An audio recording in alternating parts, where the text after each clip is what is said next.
संजीव जी, आप सबके चरणों में नमन करके मैं अपनी बात शुरू करता हूं। ज़्यादा इंट्रोडक्शन एंड फॉर्मेलिटीज़ में हम नहीं जाएंगे। और बड़ी बात यह है कि अशोक जी ने मेरा काम बहुत आसान कर दिया है, क्योंकि जब ये बोल रहे थे ना, तो मैं सोच रहा था ये तो मैं बोलने वाला था, तुम मतलब क्या यार मेरे लिए कुछ छोड़ोगे कि नहीं छोड़ोगे। रीजन क्या है, सच किसी के भी जबान से आए, कोई भी बोल रहा हो, वो एक ही होता है। और सच की एक खासियत होती है कि वो वैज्ञानिक होता है। जब हम बात कर रहे थे विज्ञान क्या है, उस पर मुझे ध्यान आ रहा था, विज्ञान सच है, सच्चाई ही विज्ञान है। और जो चीज सबका भला करे वही सच है और वही विज्ञान है। अगर उससे किसी एक भी व्यक्ति का, जीव का, किसी कारण से, किसी भाग का, प्रकृति के किसी हिस्से का अगर नुकसान होता है, वो सच और विज्ञान नहीं हो सकता। एक ये बात हमको हमेशा ध्यान रखनी है। दूसरी बात जो हमेशा ध्यान रखनी है, यदि हम समाज के अंदर कुछ करना चाहते हैं, तो वो ये है कि we need a village to raise a child. जैसे एक गांव किस लिए, क्योंकि उसकी परिभाषा संजीव जी ने आपको पहले दे दी कि गांव हमारा 36 बिरादरियों से बनता था। यानी जब हम समाज कहेंगे तो मतलब समाज का छोटा अंग हमारा गांव है। और जब हम अपने गांव को, पूरा गांव जरूरत पड़ती थी। यही कारण है कि यदि आपने कभी अपने पुरखों की जबान को ध्यान से सुना हो, मैं गुजरात में रहा नहीं, मुझे गुजरात की विरासत के बारे में इतना ज्ञान नहीं, पर मुझे इस बात की गारंटी है कि हमारे पुरखे सब एक ही थ्योरी से और एक ही सिद्धांत से चलते होंगे। और वो सिद्धांत ये है कि बच्चे सबके साझे होते हैं। हमारे हरियाणवी में तो ये बोला जाता है, तो बच्चे तो सबके होते हैं भाई, सबके साझले होते हैं। और दूसरी बात ये होती है जो बड़ों के लिए, कि मेरे पिताजी के बारे में जब मेरे दादाजी बोला करते थे, क्योंकि पड़ोस का कोई आदमी आ गया, दूसरे गांव का कोई आदमी आ गया और मैंने नमस्ते किया, दादाजी नमस्ते, दादाजी नमस्ते, और उन्होंने पूछा कि ये कौन से का है, मतलब 4 भाई थे मेरे पापा और ही, तो और मेरे पिताजी का नाम जो है वो श्री नफे सिंह है। तो मेरे जो दादाजी बोलते थे, उनकी जो भाषा होती थी वो ये थी कि ये नफे के नाम का है। शायद आपके यहां भी कुछ ऐसी ही टर्मिनोलॉजी का इस्तेमाल हुआ होता होगा, जिसमें वो ये नहीं कहते थे कि ये नफे का है, वो कहते थे नफे के नाम का है। और फिर हमारे, जब मैंने अपनी दादी की जबान से जब कुछ बातें सुनी थी, उन बातों को उन्होंने, किन्होंने पता नहीं किन्होंने, मतलब जिनकी बात अशोक जी बता रहे थे, जो षड्यंत्रकारी थे, जिन्होंने हमको ये एजुकेशन सिस्टम दिया, उन्होंने, मतलब उनकी बात कह रहा हूं मैं, उन्होंने उन बातों को इतने गलत तरीके से पेश किया कि आप सोच नहीं सकते। कैसे? मेरी दादी के बाद मेरी मां बोला करती थी कि तेरे पापा को तो तुम्हें उठाने में भी शर्म आती थी, तेरे पापा तुझे गोदी में नहीं उठाते थे। तो मैंने बोला, क्या मेरे पापा किसी के बच्चे को नहीं उठाते थे? कहते ना, बाकी तो तीनों के बच्चों को उठाते थे। अच्छा, तो फिर जो दूसरे वाले नंबर पे चाचा हैं, वो कहता वो अपने वाले को नहीं उठाते थे, तो बाकी तीनों को मेरे को भी उठाते थे। कहता हाँ, तो मेरे वाला कोटा 3 जगह से पूरा होता था, तो मुझे एक ही की जरूरत क्यों है? अब मुझे समझ में आ रहा है, जब मैं उस चीज को पढ़ रहा हूं, जब मैं अपनी भारतीयता को देख रहा हूं, कि उन्होंने कल्चर ऐसा बनाया था कि मेरा पिता सिर्फ मुझे ही छोड़ करके, कि कोई बात नहीं, तुझे संभालने वाले तो 3 और हैं, मैं दूसरे बच्चे को देखता हूं, तो मतलब एक फीलिंग ना रहे कि मैं सिर्फ इन्हीं का हूं, इसलिए उन लोगों ने ऐसा कल्चर डेवलप किया। अब इसके अंदर पूरा पेरेंटिंग छुपा हुआ है, पूरी साइंस छुपी हुई है। और जब तक ये स्ट्रक्चर बना रहेगा समाज का, तब तक इनका समाज टूट नहीं सकता, तब तक आपके प्रोडक्ट बिक नहीं सकते। अब टेलीविजन जो है वो पूरा मोहल्ला एक देख लेगा, तो उनके टेलीविजन कैसे बिकेंगे? तो पहले मोहल्ले को लड़वाना पड़ेगा ताकि सब अपने अपने घरों में घुसे, तो सबके घर में टीवी तो तब आएगा ना। और घर का एक एक आदमी जब लड़के अपने अपने कमरे में घुसना स्टार्ट कर देगा, तो एक ही घर में 4 टीवी तब बिकेंगे ना। एक ही घर में 4 टीवी, 4 रेडियो, 4 मोबाइल, 4 पंखे, 4 एसी, 4 कूलर, 4 सब कुछ, 4 भाई हैं तो 4 तो तभी बिकेंगे या तो वो चारों लड़ रहे होंगे या वो चारों अलग अलग रह रहे होंगे। It was a designed structure जिसने बर्बाद किया, और उन्होंने किराए पर लिया हमारे ही लोगों को। मतलब चाहे कोई पॉलिटिशियन है, चाहे कोई पुलिस वाला है, चाहे कोई नर्स है, चाहे कोई आंगनबाड़ी वर्कर है, चाहे कोई आशा वर्कर है, चाहे स्कूल टीचर है, चाहे प्रिंसिपल है, चाहे प्राइवेट स्कूल का ओनर है, सब ने उनके स्ट्रक्चर को ही स्ट्रेंथन किया। वो कभी नहीं सोच पाए कि हमको भारतीयता को स्ट्रेंथन करना है, क्योंकि उनको ऐसा लगा कि जब मेरी क्लास के बच्चे बोर्ड में अच्छा परफॉर्म करेंगे तो मेरे स्कूल का नाम होगा और मैं बच्चों की भलाई करूंगा। वो असली में वो ये नहीं सोच रहे थे। जब कोरोना के टाइम पर बाहर निकले हुए आदमियों को पुलिस वाला जब डंडे मार रहा था, वो ये नहीं सोच रहा था कि मैं इनको दुखी कर रहा हूं, वो ये सोच रहा मैं इनकी जान बचा रहा हूं असल में। तो इसी तरह से जब वो बच्चों को जब 7वीं क्लास में 8वीं का सिलेबस पढ़ा रहा था, स्कूल का टीचर बोर्ड के एग्जाम की तैयारी करते टाइम, 7वीं में भी 8वीं का, 8वीं में भी 8वीं का, तो वो असल में ये सोच रहा था कि मैं इस बच्चे का भला कर रहा हूं, क्योंकि ऐसा करने से उसको एडमिशन अच्छे स्कूल में मिल रहा था, अच्छे कॉलेज में मिल रहा था, और फिर उसके बाद अच्छा पैकेज मिल रहा था। तो एजुकेशन का मतलब पैकेज जब जिस दिन से होने लगा, तब से एजुकेशन ही पैकेज हो गई, और उसके बाद हमारा बच्चा ही पैकेज हो गया।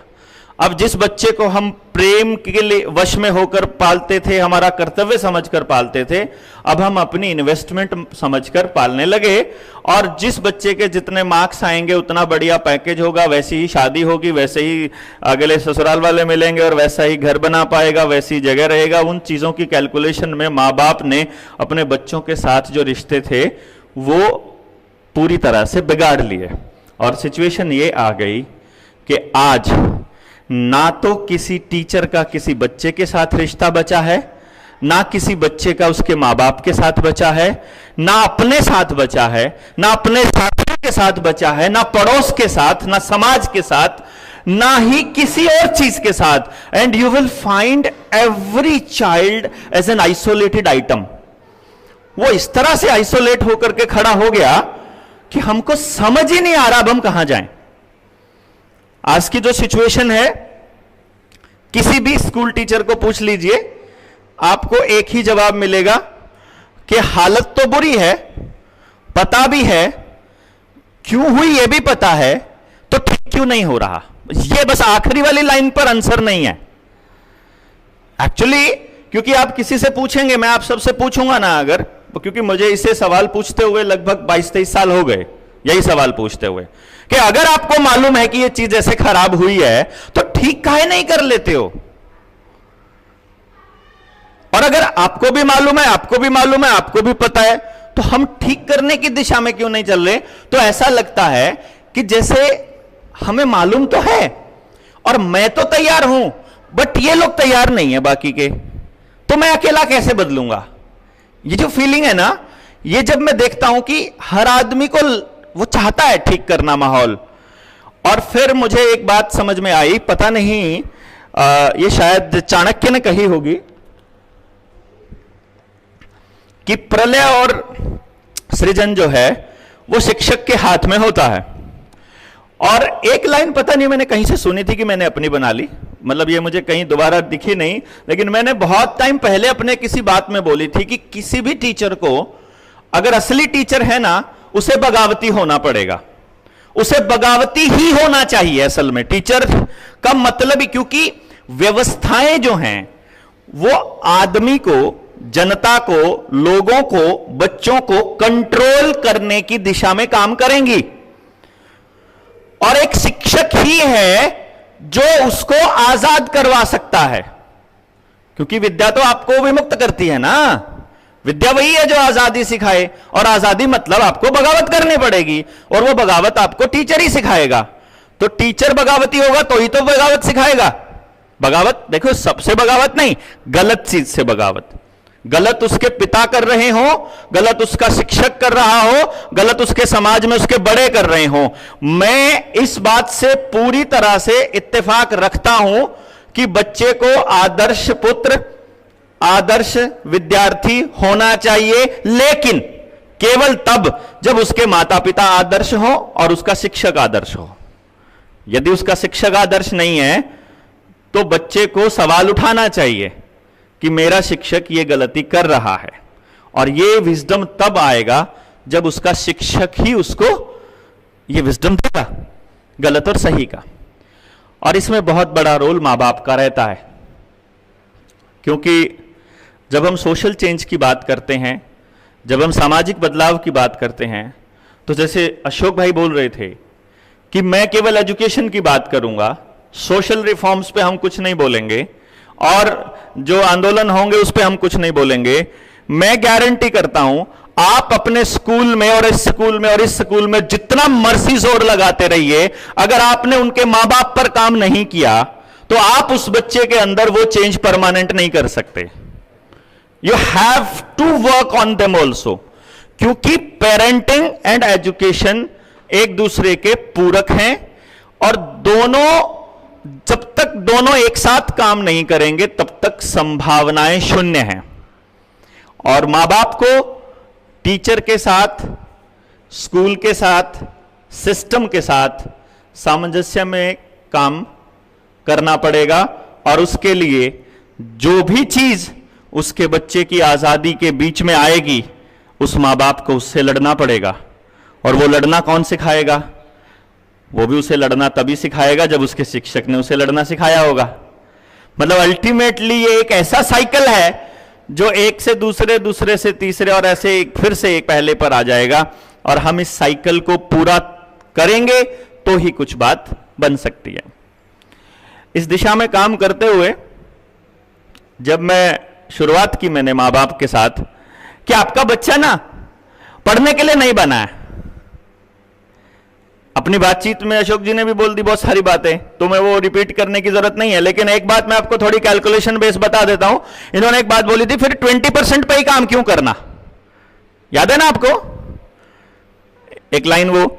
और ये आंकड़ा लगभग वही आएगा, 10 से 15% बच्चा हमारा पढ़ने के लिए बना है पूरी सोसाइटी में, कहीं भी चले जाओ। अब 10 से 15% बचा, तो बाकी का 85 से 90% किस काम के लिए बना है? कि जो उस 10 से 15% वाले ने पढ़ा, सीखा, डिडक्ट किया, नई रिसर्च और थ्योरीज बनाई, उसके बेसिस पर नया कैलकुलेशन करके नया कुछ बनाया, उसका प्रैक्टिकल करके समाज में इंप्लीमेंट करने के लिए बाकी 85% है। असलियत में तो हो क्या रहा है यहां हम सबको अच्छा बच्चा किसको बोला जाता है मालूम है? अच्छा बच्चा उसे बोला जाता है जो जैसा खाए बिना हजम करे वैसा ही उल्टे निकाल दे। मतलब असल मैं इसको अगर प्रैक्टिकल थोड़ा सा एग्जांपल देखूं, जिसका हाजमा हल्का सा भी ठीक है, he is not a good child. जिसने अगर हजम कर लिया और उसने कुछ और निकाल दिया बाहर, तो मैम मार्क्स नहीं देगी, और मार्क्स नहीं मिलेंगे तो एडमिशन नहीं मिलेगा, एडमिशन नहीं मिलेगा तो पैकेज नहीं मिलेगा। That's all. और यही है बस आपके अच्छे और बुरे होने की डेफिनेशन। जब वो 3 साल का है, 4 साल का है, तो एक आदमी घर में नहीं मिल रहा है जो उसके बारे में कोई बुरी बात कह सके कि उसकी बुराइयों की लिस्ट बनाओ जरा। लेकिन जैसे जैसे वो बड़ा होता रहता है वैसे वैसे बुराइयों की लिस्ट बढ़ती रहती है और अच्छाइयों वाली घटती रहती है। और 12वीं के बाद तो मुझे लगता है मां बाप से पूछो कि आपका बच्चे में खासियत क्या है, उसकी खासियत ही उसकी बुराई बन जाती है, मतलब उसकी कमी बन जाती है, और कुछ भी नहीं बचता उस बच्चे के अंदर। अब एक छोटा सा सवाल पूछूंगा, ज्यादा नहीं, बाकी आप सारे समझदार लोग हैं। 40 बच्चों की एक क्लास का एग्जाम्पल हम ले लेते हैं। अगर हमारा बच्चा चौथे नंबर पर आता है तो स्कूल टीचर का कोई और डायलॉग अगर आप मुझे बताएंगे तो मैं बड़ा खुश होऊंगा। वरना मैं पेरेंट टीचर मीटिंग में जब जाता हूं तो मैं स्कूल के टीचर का डायलॉग देखता हूं, he has potential, he can do better, बेटा थोड़ा कंसंट्रेट किया करो, तुम बोलते बहुत हो, थोड़ा ध्यान से पढ़ा करो, अब थोड़ा और टाइम लगाइए, यू कैन डू। और कोई डायलॉग? ये ओवर द टाइम मैंने महसूस किया अपने बच्चे की क्लास में कि क्लास टीचर्स तीसरी क्लास के बच्चे को भी यही बोल रही है, 10th क्लास के बच्चे को भी बोल रही है, और सबको यही बोल रही है। सबको। Can you imagine? सबको। जो पहले नंबर पर आया है ना बच्चा, फर्स्ट है जो क्लास में, उसको भी बोल रही है तेरे 2 मार्क कट गए बेटा, you can do better. And then I thought कि 40 के 40, अगर जो फर्स्ट आ रहा है ना, उसकी मम्मी को क्या टेंशन है पता है? मुझको 2 टेंशन है बड़ी, कि अगली बार भी ये फर्स्ट ना आया तो, और दूसरी टेंशन है जब बच्चा घर आके मम्मी को बताता है मम्मा मैं क्लास में फर्स्ट आया, तो कैन यू इमेजिन मम्मा का क्या जवाब होता होगा? चारों सेक्शनों में कौन फर्स्ट आया, है ना? चारों सेक्शंस में कौन फर्स्ट आया, फिर अगर वो बोर्ड की क्लास है तो डिस्ट्रिक्ट में कौन फर्स्ट आया, स्टेट में कौन फर्स्ट आया। मैं सिर्फ इसलिए बता रहा हूं कि जिस बच्चे ने अपने बचपन से लेकर अपनी जवानी, अपने पूरे एडोलसेंट पीरियड में सिर्फ यह महसूस किया हो कि तुम्हारे ऊपर जितना इन्वेस्ट तुम्हारे माँ बाप ने किया है और जितना सेक्रीफाइस तुम्हारे माँ बाप ने किया है, उस हिसाब से तुम्हारी परफॉर्मेंस नहीं है, उस हिसाब से तुम पूरा नहीं कर पा रहे हो। जिस बच्चे ने पूरा जिंदगी ये महसूस किया हो, कैन यू इमेजिन कि वो बड़ा होकर के समाज के लिए कुछ भी करने का उसका जी करेगा? कुछ भी। नंबर 2, उसके मां बाप ने और उसके टीचर ने उसे हर कदम नीचा दिखाया, हर कदम। मतलब उसको यह एहसास दिलाया कि जितना भी तुमने किया है वो एनफ नहीं है। हर बच्चे को, मतलब आप एक पार्ट पे कर रहा है बच्चा, दूसरे पार्ट पे नीचा दिखाया जाएगा, दूसरे पे भी कर रहा है तो तीसरा ढूंढ के लाएगा, 10 जगह वो अच्छा करने की कोशिश करेगा तो 11वां निकाल के लाएगा। उसका पापा कुछ ना कुछ लाएगा। उसके पापा को लगता है मैं इसे इंप्रूव करने के लिए ऐसा कर रहा हूं, मम्मी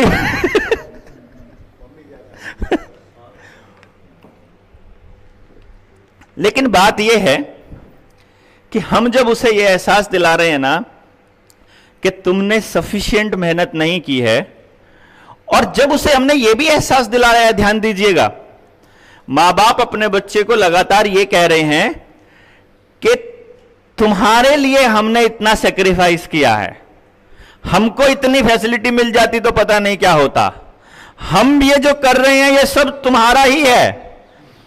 ये जो डायलॉग्स है ना, ये उसको एहसास दिलाते हैं कि मेरे लिए अगर किसी ने किया है तो ये लोग हैं 2 बस, एक मेरी मम्मी और एक मेरा पापा। और जो मैं बना हूं बड़ा होकर वो मैं अपने दम पर बना हूं। और यही कारण है कि जब वो बड़ा होकर के चाहे किसी स्टेट का चीफ मिनिस्टर बन जाए, चाहे किसी देश का प्रधानमंत्री बन जाए, चाहे वो डीसी डेप्यूटी कलेक्टर बन जाए, या वो कोई और बड़ा मंत्री बन जाए, वो कभी समाज के बारे में नहीं सोचता है, क्योंकि उसको ये फीलिंग ही नहीं है कि मेरे अपब्रिंगिंग में समाज ने कुछ किया है। उसको ये महसूस ही नहीं होता। इसलिए वो कभी नहीं सोचता कि जो इमीडिएट मेरा पार्ट, जहां से मेरे को पोषण मिला है, जिस जमीन से मुझे पोषण मिला है, मैं उस मिट्टी के लिए कुछ करूं, उस जमीन के लिए कुछ करूं। और ये हमारा फेलियर है। मैं समझता हूं एज अ सोसाइटी ये हमारा कलेक्टिव फेलियर है। और once we realise it's a collective failure, only and only then we can make an effort to rectify this failure. क्योंकि इसको अगर ठीक करना है, उसके लिए पहले हमको अपने दिमाग में एक बात माननी पड़ेगी, हम गलत हैं, हम गलत चल रहे हैं। एंड इमेजिन, गाड़ी में कहीं गलत जा रहे हैं और 20 किलोमीटर जाने के बाद अचानक से क्लिक किया और साथ में पूछे बैठेंगे, संजीव भाई गलत तो नहीं आ गए? तो संजीव भाई खिड़की अगर उतार के गाड़ी की और साइड वाले से पूछ लें सड़क पे चलते हुए कि भाई हमें जरा अहमदाबाद की तरफ जाना था या कहीं जाना था, वो बोले कि भाई तुम तो गलत रास्ते आ गए, तुम्हें पीछे वाले मोड़ से और पीछे जाना था। तब आप मुझे एक सवाल बता दीजिए कि हम आगे ही चलते रहें क्योंकि हम आगे आ गए थे, या वापस यू टर्न लेना चाहिए? क्या बोलते हैं?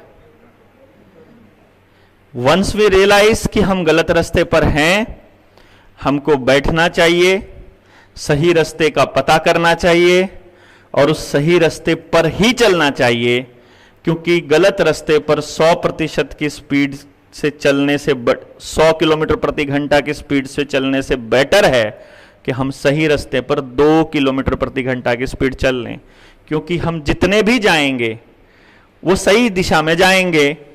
और जीवन का जो मकसद है, अगर मैं एक लाइन में एक्सप्लेन करने लगूं और कोई मुझसे पूछे, मुझसे अभी अभी पिछले हफ्ते ही किसी ने पूछा था कि डॉक्टर साहब आपने अपने सेमिनार में 2 बातें पूछी कि बच्चे क्यों पैदा किए और स्कूल क्यों भेजते हो, एक बार जरा लिख करके देखिएगा घर जाकर कि आपने बच्चा क्यों पैदा किया था, तो आपको पता चलेगा कि अरे हमने तो पता ही नहीं कि क्यों पैदा किया था, बस किया था क्योंकि सब करते हैं, क्योंकि ये रिवाज है। लेकिन हमारा पर्पस क्या था उस बच्चे को पैदा करने का? या मैं ये कहूं कि उसे स्कूल जब भेजना शुरू किया तो हाइपोथेटिकल कह लीजिए या थोड़ी मोरलिस्ट होकर के हम कुछ और बातें कितनी भी कर दें, बट आई थिंक हम जिस पर्पस से स्कूल भेज रहे थे अपने बच्चे को, यदि हम सचमुच उस पर्पस के लिए कन्विक्शन था हमारे दिलों में, तो आज आप सब लोग अपने बच्चों के स्कूलों पर मुकदमे कर रहे होते कि तुमने मेरे बच्चे के 18 साल बर्बाद कर दिए, और 18 साल बर्बाद होने के बाद भी मेरा बच्चा आज कंफ्यूज्ड है कि जाऊं कहां मैं। तुमको इसलिए थोड़ी सौंपा था कि तुम इसको मतलब सारा कॉन्फिडेंस खत्म कर दो, तुम इसको किसी लायक ही ना छोड़ो।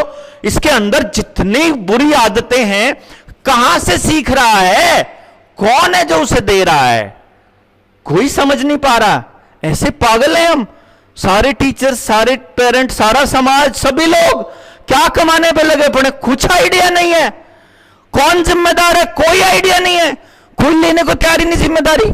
आपके स्कूल के मास्टर जी के पास जाओगे, बोलेगा हमारे पास तो 6 घंटे रहता है जी, 18 घंटे तो आपके पास रहता है।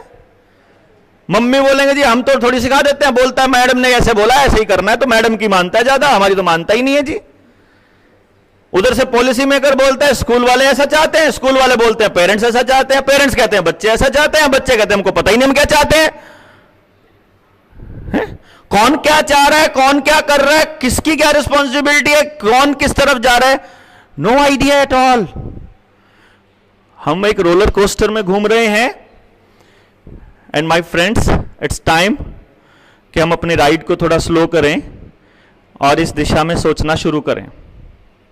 We don't have any other option, मुझे ऐसा लगता है, क्योंकि अगर मैं अशोक जी की बात मानकर सिर्फ एजुकेशन पर बात करूंगा और नशे पर नहीं बोलूंगा, तो मेरे पड़ोस के बच्चे के पास नशे का इंजेक्शन पहुंच चुका है।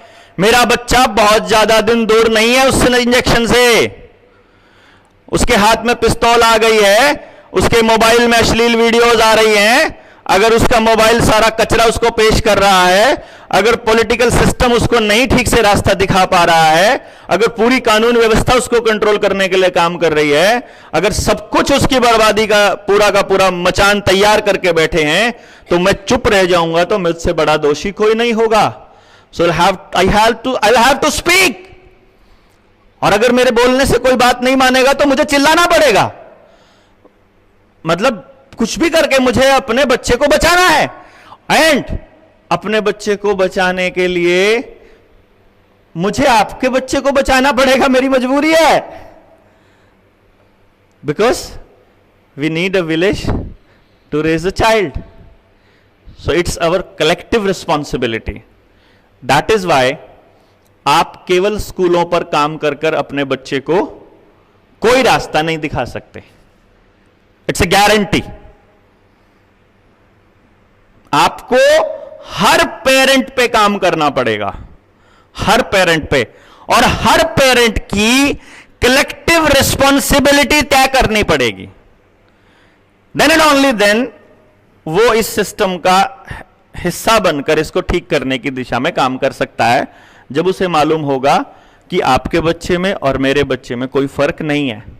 जिस दिन उसको यह फीलिंग आ गई, उस दिन वो फिर आपके बच्चे के बीमार होने की कल्पना नहीं करेगा। मैंने देखा है, आप इमेजिन कीजिए आपके घर में किस किस के 2 बच्चे हैं? हाथ खड़ा करेंगे। 2 या 2 से ज्यादा।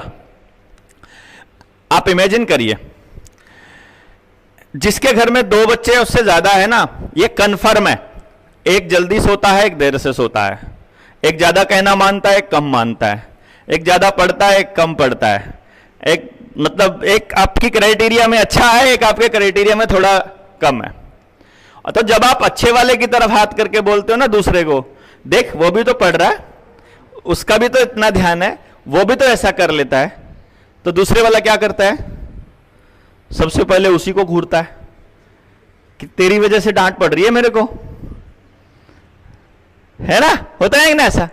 मतलब 2 सगे भाई बहनों में भी अगर दरार पैदा कर सकता है ये कंपैरिजन एंड कंपटीशन, तो पूरे समाज में क्या हो रहा होगा उनके दिमाग में, उन बच्चों के? You can't imagine actually.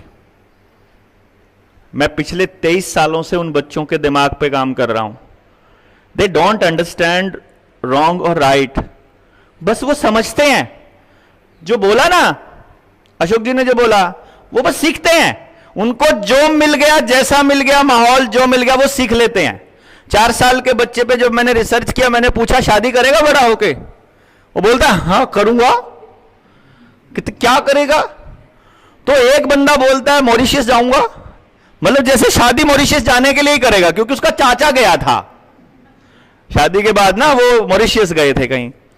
अच्छा, वो दूसरे बंदे को बोल रहा हूं तू भी करेगा? बोला हाँ मैं भी करूंगा। तुम क्या करोगे? कहता मैं अपनी बहू को पीटा करूंगा, क्योंकि उसके घर में पत्नी को पीटा करते थे। तो उसको लगता है कि शादी करने का यही मतलब होता है, उसको लगता है शादी करने का यही मतलब होता है। उसको नहीं कुछ समझ में आता। वो तो आप जो दे रहे हो वो तो ले रहा है, और अननोइंगली ले रहा है। अभी जब आपके 4 साल के बच्चे के कार्टून के अंदर जब समलैंगिकता परोसी जा रही है, उसको लड़का लड़के को किस कर रहा है कार्टून में और लड़की लड़की को कर रहा है कार्टून, तो वो समझ रहा है कि कोई फर्क नहीं पड़ता है।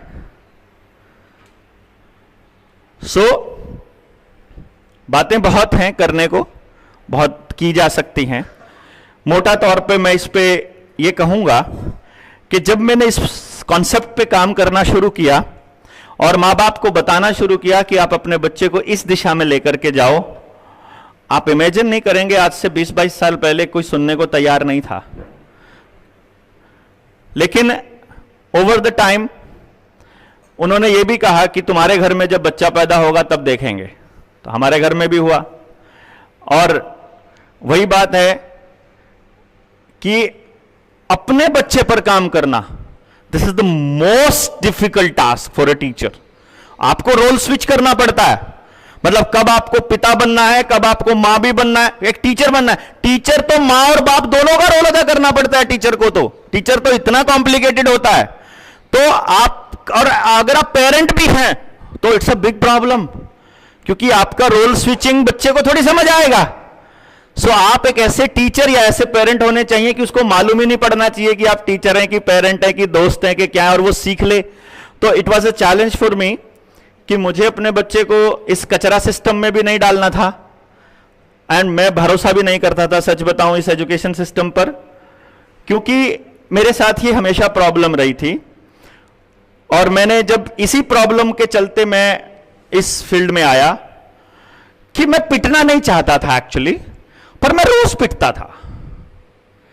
टीचर से बच गया तो घर में आके घर वालों से, और घर वालों से बच के निकल गया तो अगले दिन जाते ही सबसे पहले प्रेयर में ही अपना नंबर आ गया।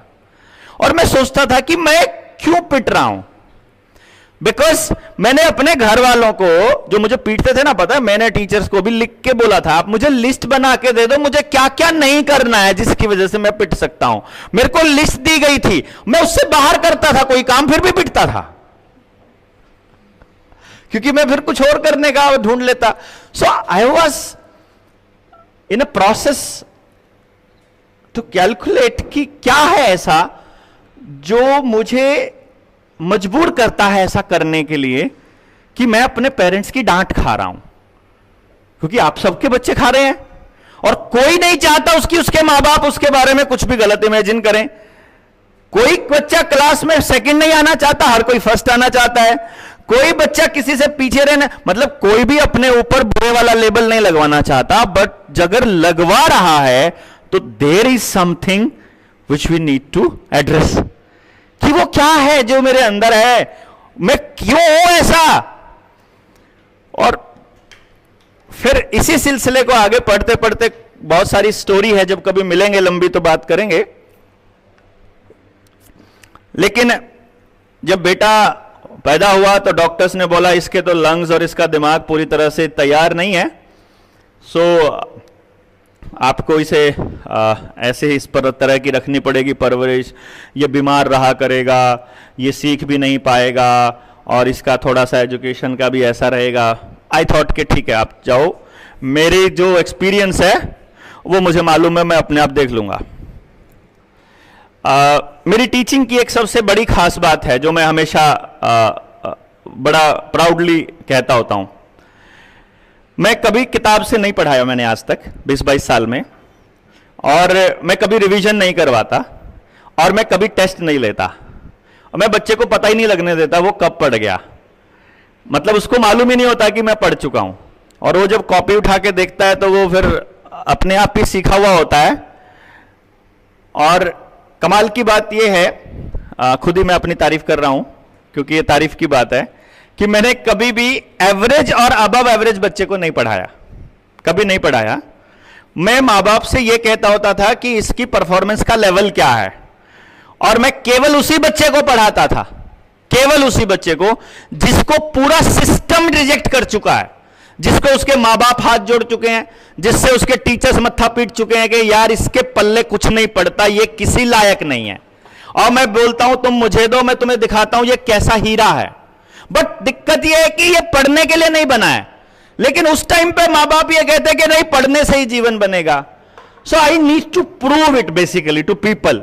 मुझे लोगों को बताना था कि ये जो तुम जिसको पढ़ाई बोलते हो ये कोई बड़ी चीज नहीं है, ये सिलेबस कोई सिलेबस नहीं है, ये प्योर कचरा है, कचरा। इसको दिमाग में डालना कोई बड़ा प्रोसेस नहीं है, वैसे ही है जैसे उठा करके कॉपी पेस्ट मार देना, इसमें नहीं कोई फर्क पड़ता। असली चीज बच्चे को तैयार करना है कि वो अपने जीवन के लिए तैयार हो सके। लेकिन नहीं समझते थे, तो सबसे पहले मुझे अपने बच्चे पर उसको प्रूव करना पड़ा।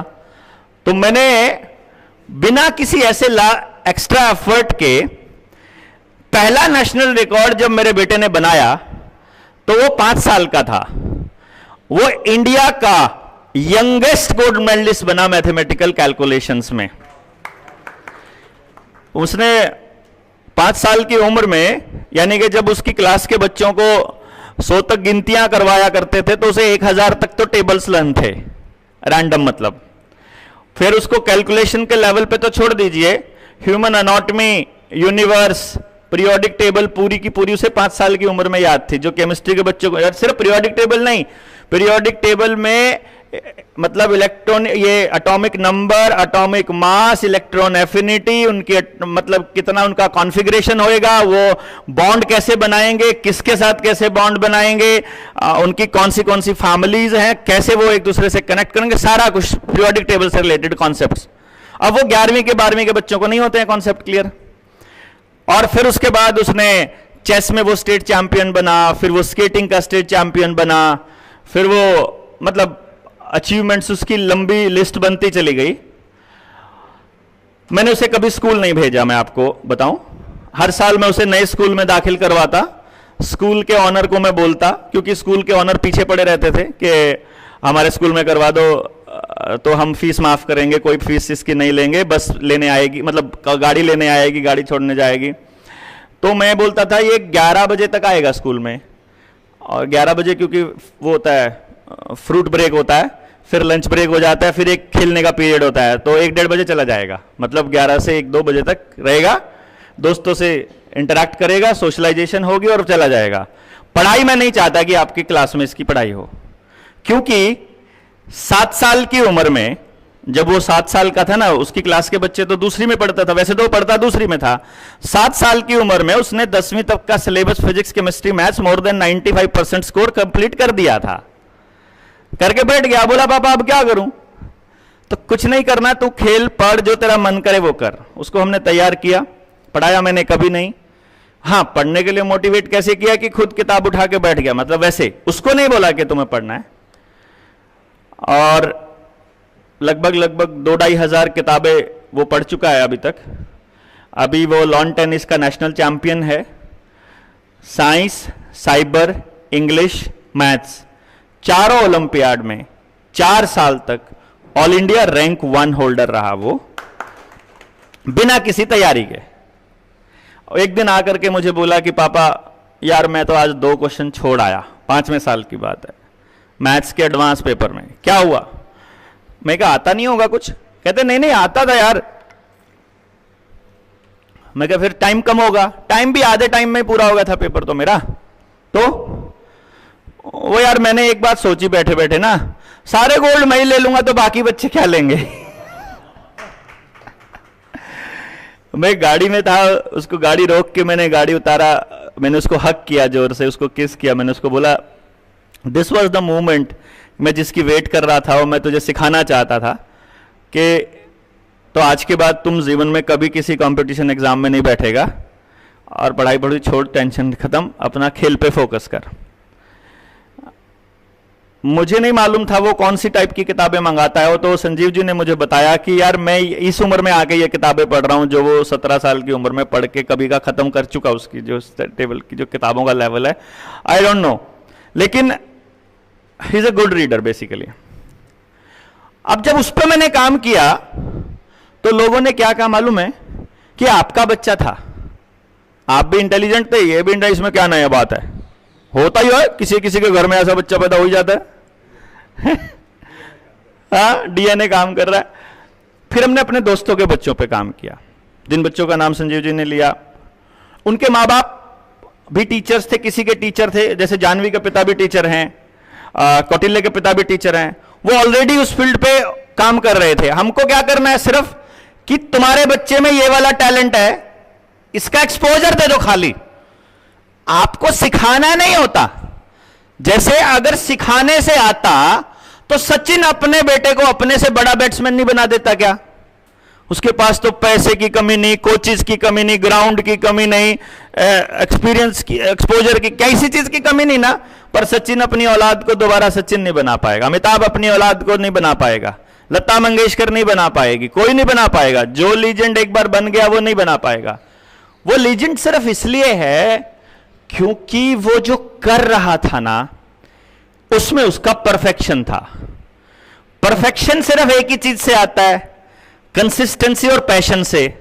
और पैशन सिर्फ एक ही चीज से आता है कि जो उसने आपको ऊर्जा का फ्लो दिया है आप उसी दिशा में काम कर रहे हो, बस।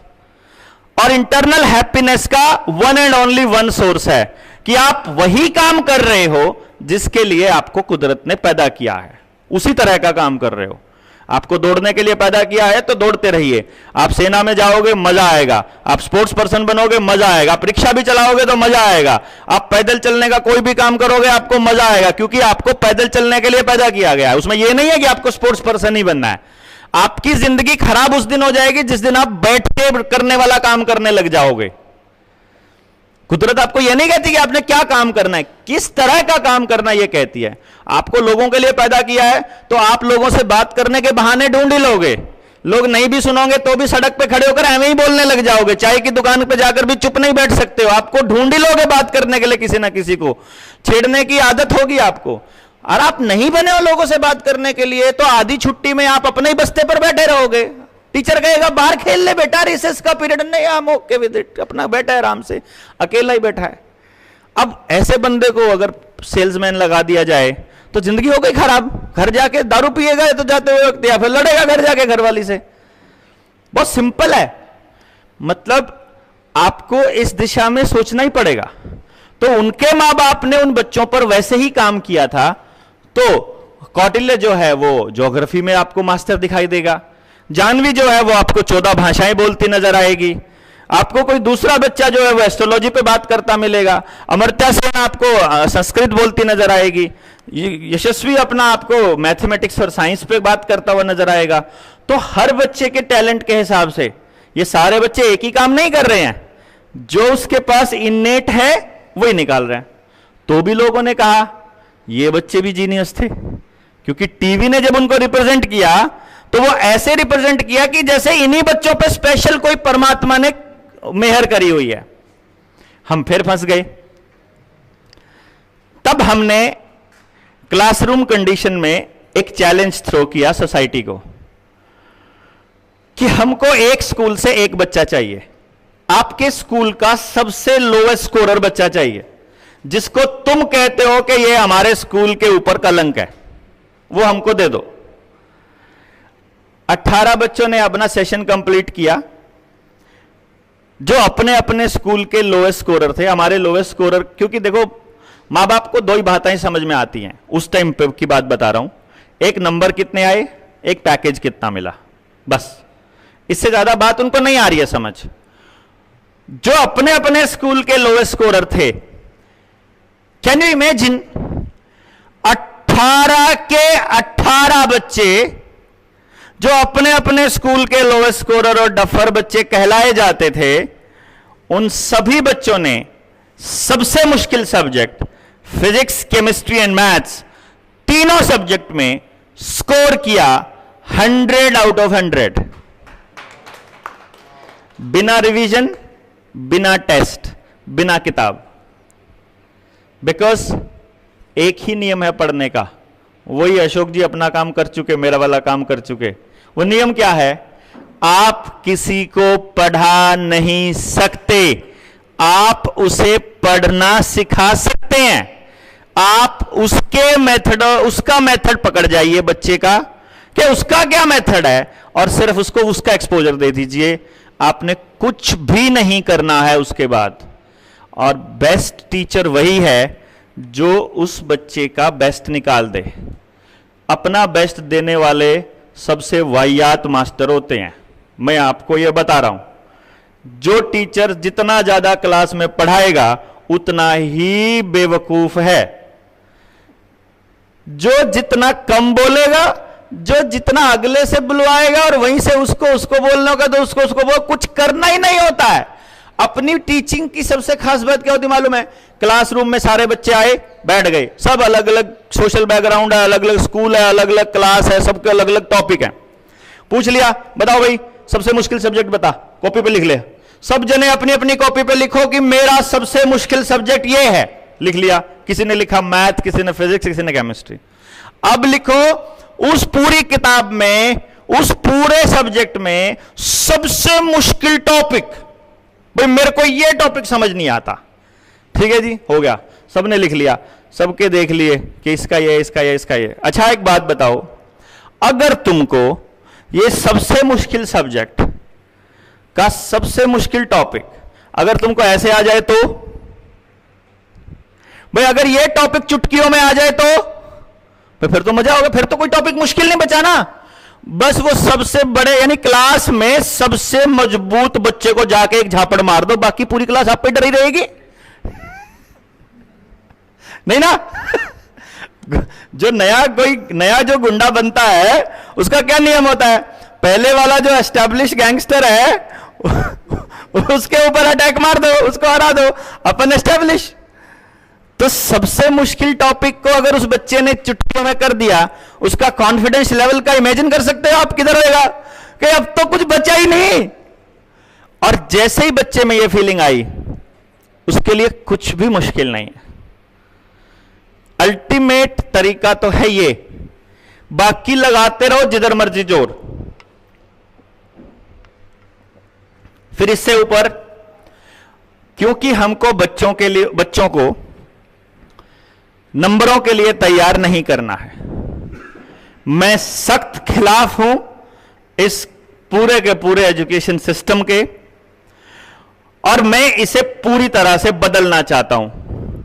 और मैं इसको एक आंदोलन का रूप देना चाहता हूं कि ये ऐसे बदले कि गांव-गांव हर घर से यही आवाज आए कि ये कचरा सिस्टम बंद करो, मेरे बच्चे को उसकी जिंदगी के लिए तैयार करना है। अगर सरकार तैयार नहीं कर रही, अगर स्कूल तैयार नहीं कर रहा, तो हम मां बाप मिलके करेंगे। इसीलिए क्योंकि मैं 2015 में पीएमओ भी गया था, आपको बता दूं, पूरा बैठ के लेक्चर दे करके आए थे हम लोग। सरकार हमको इनाम देने को तैयार है, रिवार्ड देने को तैयार है, एसोसिएट बनाने को तैयार है, सीधा लगाने को तैयार है, लेकिन मैंने एक ही चीज मांगी, ना पैसा चाहिए, ना रिवार्ड चाहिए, ना एसोसिएशन चाहिए। मुझे एक ही चीज चाहिए कि मैं 1 रुपया सालाना पे काम करने को तैयार हूं, but I need a full command, कि मैं प्रिंसिपल्स को बुला के जो मैं बताना चाह रहा हूं उसको बताने की पोजीशन में आना चाहता हूं, कि अगर तुमको मेरे ऊपर भरोसा है तो आई नीड दैट पार्ट। मुझे पैसा नहीं चाहिए, क्योंकि जब मैंने इस साइंस पे काम किया था, जिस तरह से हमें साइकोमेट्रिक एनालिसिस आप करते हैं, साइकोमेट्रिक एनालिसिस आप करेंगे तो आप उस बच्चे के इनेट बिहेवियर को बिल्कुल नहीं ढूंढ सकते, क्योंकि मैं आपसे एक सवाल पूछूंगा, पूछने वाला परफेक्ट चाहिए, जवाब देने वाला 100% ईमानदार चाहिए, एनालिसिस करने वाला 100% परफेक्ट चाहिए, और उसके ऊपर उसका फिर इंटरप्रिटेशन करने वाला भी 100% परफेक्ट चाहिए। परफेक्शन पॉसिबल नहीं है तो एनालिसिस कभी भी पॉसिबल नहीं होगा। हां, नजदीक नजदीक चले जाएंगे, इनेट बिहेवियर को देखा जा सकता है, लेकिन उस पर जब हमने 2009 में, जब जिसको अशोक जी ने DMIT बोला, डर्मेटोग्लिफिक्स के ऊपर 2009 में मैंने इसका पहला वर्जन तैयार किया, इंडिया में इस पे काम करने वाला मैं पहला आदमी। इस पे जब हमने काम किया तो देखा कि IT कंपनियों वाले हमारी उस पूरे के पूरे सिस्टम को उठा करके कॉपी बना बना के बेच रहे हैं, CD बना बना के। कुछ है ही नहीं यार, ये तो नहीं है। फिर हमको इसको तैयार करके इसका नया वर्जन, आज मार्केट के अंदर दूसरी दुकानें खोले बैठे हैं, तीसरा चौथा वर्जन उठा के बैठे हैं। अभी हम 7th लेवल पे, 7th जनरेशन पे पहुंच चुके हैं। इतनी डेवलपमेंट्स हो चुकी हैं, उसका कोई जिक्र ही नहीं होता है। लेकिन अगर बच्चे का इनेट बिहेवियर 3 साल की उम्र में पता चल जाए और क्लासरूम में पेरेंट्स की मदद से, या स्कूल में, या गुरुकुल में, या विद्यालय में पेरेंट्स की मदद से उस बच्चे के उस इनेट बिहेवियर के ऊपर काम होने लगे, उसके उस स्किल के ऊपर काम होने लगे, और उस बच्चे को बाद में जीवन जीने के लिए उसको समाज में कहां स्थापित होना है, यदि इस विषय पर काम हो जाए, तो मुझे लगता है कि किसी भी पेरेंट को आपत्ति नहीं हो सकती, क्योंकि सचिन के घर में दूसरा सचिन पैदा नहीं होगा। तो ऐसी पॉसिबिलिटी है कि आपके 50 एकड़ जमीन है लेकिन आपका बच्चा खेती के लिए पैदा नहीं हुआ है, पॉसिबिलिटी है। तो फिर क्यों उसको खेती के अंदर जाना है? और ये पॉसिबिलिटी है कि मेरा बच्चा हो सकता है खेती के लिए पैदा हुआ हो, तो क्यों ना हम दोनों पेरेंट इकट्ठे होकर के एक ऐसा माहौल डेवलप करें कि जमीन आपकी आपके पास ही रही, मेरा बेटे को खेती करनी है तो मैं आपके खेत में आके काम कर लूं, और आपके बच्चे को कुछ करना है तो वो इनकी दुकान पे जाके काम कर ले, और इनके बच्चे को कुछ करना है तो वो इनके गार्डन में जाके कुछ कर ले, और इनको करना है तो वो इनके स्कूल में आके पढ़ा ले, और इनको करना है तो वो उनके वहां जाके कर ले। हो गया काम खत्म ना। That is why we say we need a village to raise a child. और पहले क्योंकि ये ज्वाइंट फैमिली करती थी, इसलिए हमें विलेज की जरूरत महसूस होती नहीं थी। जितना कल्चर था, जितनी बातें थी, जितना ज्ञान था, जितनी मोरालिटी थी, जितनी समझ थी, जितनी सामाजिकता थी, वो सब उसका परिवार ही उसे दे दिया करता था। तो ज्यादा इधर उधर की बातों पे जाने की बजाय पॉइंट टू पॉइंट जाने की कोशिश करते हैं कि आपको अपने बच्चे का जीवन बनाना है किस बेसिस पर? उसकी इनेट कैपेबिलिटीज के दम पर, उसके बेसिस पर। तो आप नेक्स्ट प्लीज, बैठिए, कोई दिक्कत नहीं। नेक्स्ट प्लीज, अगला नेक्स्ट। आप मुझे बताइएगा कि सबसे बड़ी प्रॉब्लम्स क्या क्या आपके सामने आती हैं। कोई भी पेरेंट होता है, 4-5 प्रॉब्लम्स हैं, आगे जाए बिना हम बता देते हैं। सभी पेरेंट्स की वही प्रॉब्लम्स हैं। बच्चा कहना नहीं मान रहा है, जिद्दी बहुत हो गया है, मोबाइल का एडिक्शन हो गया है, वीडियो गेम खेलता रहता है और नशा भी करने लगा आजकल। तो बच्चे बात नहीं करता है किसी से भी, अकेला पड़ा रहता है, दोस्तों के साथ भी चैटिंग पे ही, मतलब वो तो मोबाइल ही आ गया। और क्या क्या है, जरा देख लेते हैं एक एक करके। हाइपर एक्टिव हो गया, लर्निंग डिसएबिलिटीज, पीयर रिजेक्शंस, डिसओबीडियंस, ये ठीक है जी, ये सारी प्रॉब्लम्स हैं। अब इन प्रॉब्लम्स की जड़ तक जाने के लिए आपको किसी भी बच्चे के बिहेवियर को स्टडी करना पड़ेगा। बिहेवियर 3 होते हैं किसी भी इंसान के। पहला बिहेवियर जेनेटिक, जो वो लेकर पैदा हुआ है, उसमें वो कुछ नहीं कर सकता।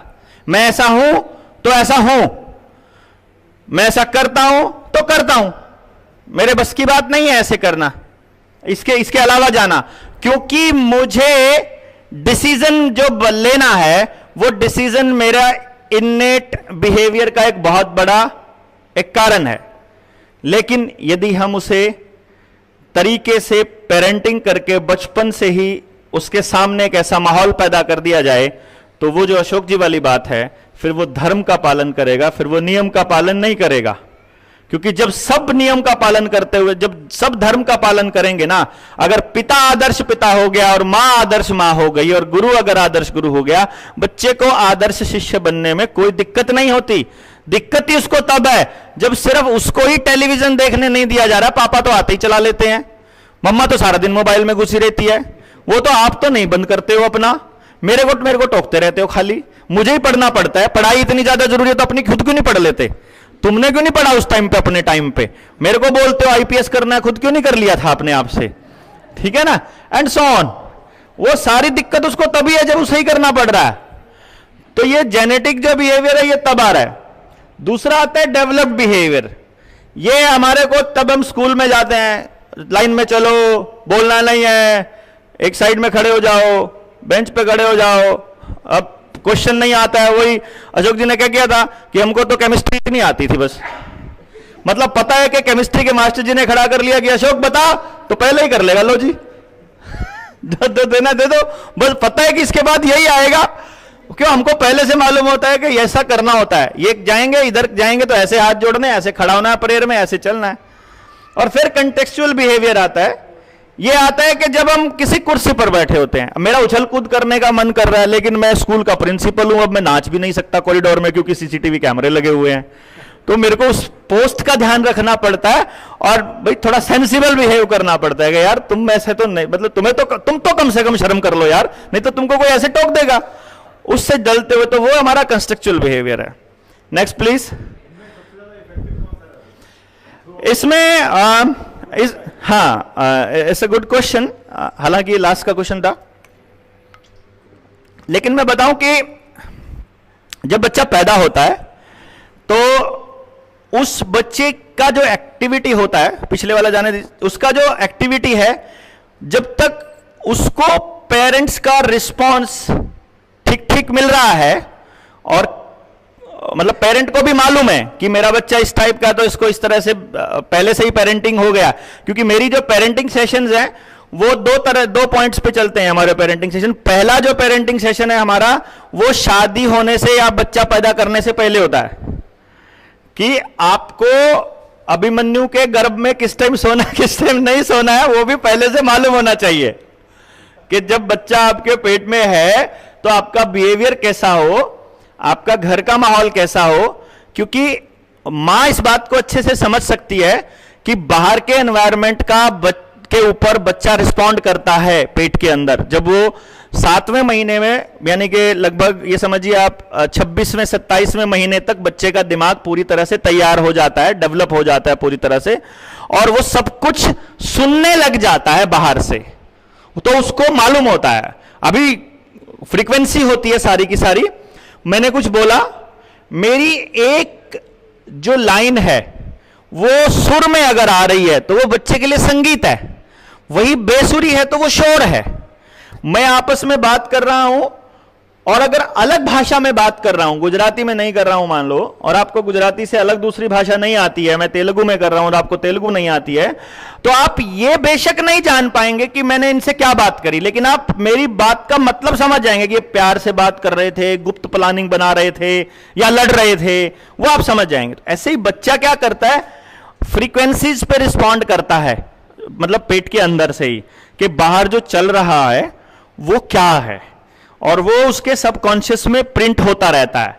ये हमारे ब्रेन की सबसे बड़ी खास बात है कि जितना भी हमारी ज्ञानेंद्रियों से हमको मिलता है, चाहे हमें सुन करके, देख करके, फील करके, टच करके, जैसा भी करके, हमारे अंदर जो भी इंफॉर्मेशन जाएगी वो बिट्स की फॉर्म में स्टोर होती रहती है, अननोइंगली, आप चाहो या ना चाहो।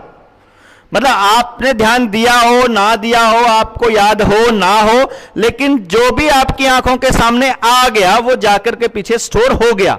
यदि आपकी मुद्रा, आप ध्यान मुद्रा में जाना जानते हैं, आप योगा के साथ जुड़े हुए हैं, अगर आप अपनी ज्ञानेंद्रियों को अगर आपने या अपने चक्रास को अगर आपने जागृत किया हुआ है, तो आप आंख बंद करके उस पूरे सिनेरियो को बिल्कुल इन डेप्थ देख सकते हैं।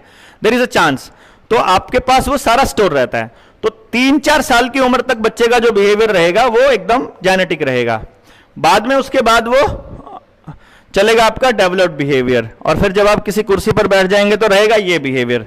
बट इस पूरी प्रोसेस में थ्रू आउट द लाइफ आपका जो जेनेटिक जो पार्ट है वो डोमिनेट करेगा सबसे ज्यादा। यानी कि वो कैसे, जेनेटिक वाला आपके दिमाग में रहेगा, वो आपके बिहेवियर में नहीं आएगा।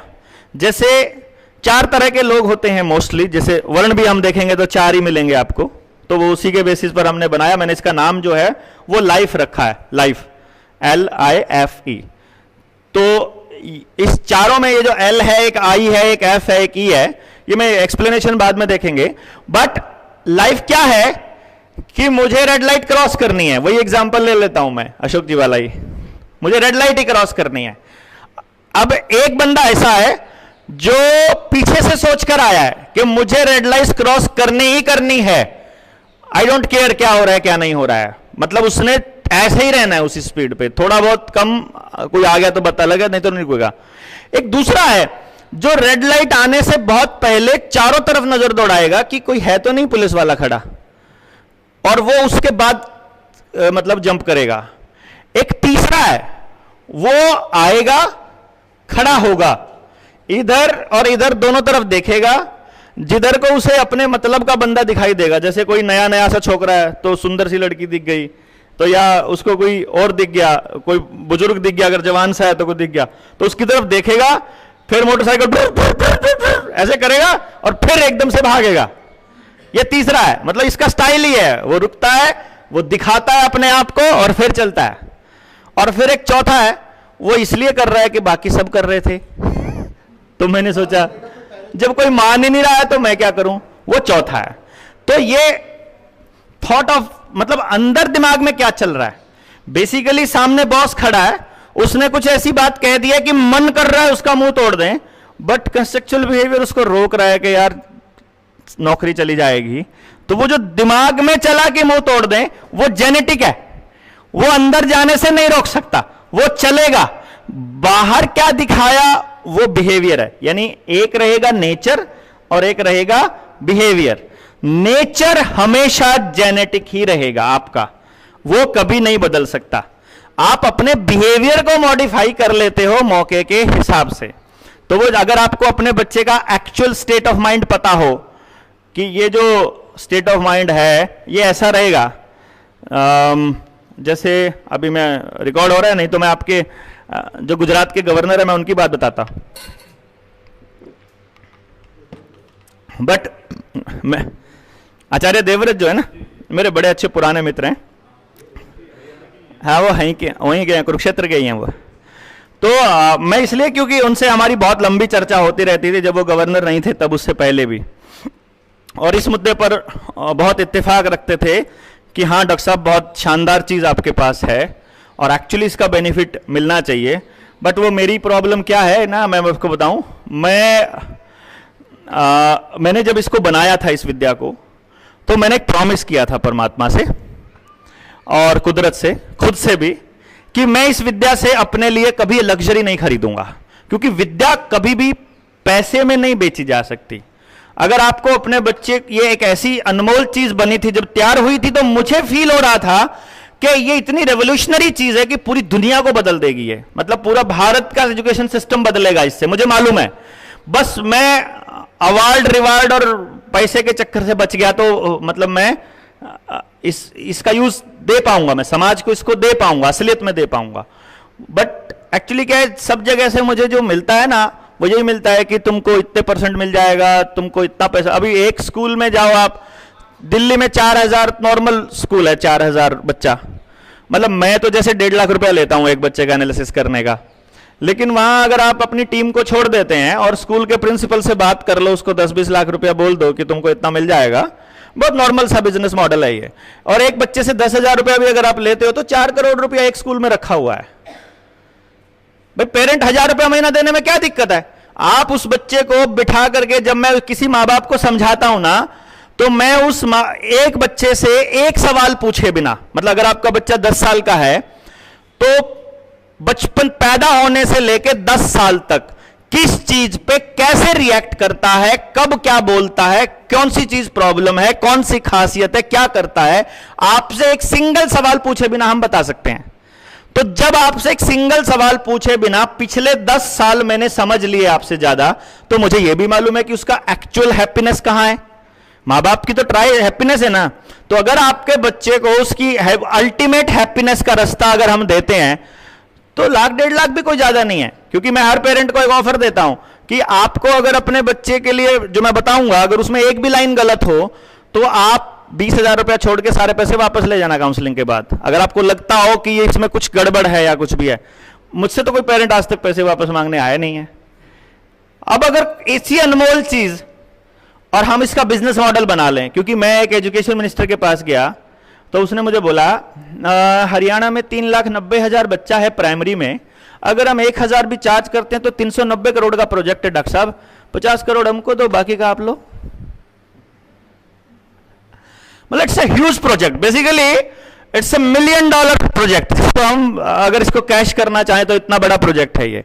बट मेरा इंटेंशन नहीं है, एक्चुअली मैंने इसको इसलिए अभी तक रखा हुआ है और मैंने अपनी लाइफ को बेसिकली कष्टों में इसलिए रखा है जानबूझकर कि कोई आएगा किसी टाइम पर और कोई हेल्प करेगा मुझे उस लेवल पर कि हम समाज में वो चेतना जागृत कर सकें कि हमको एक साथ आकर के अपने बच्चों की जिंदगियों के लिए खुद से प्रयास करना पड़ेगा।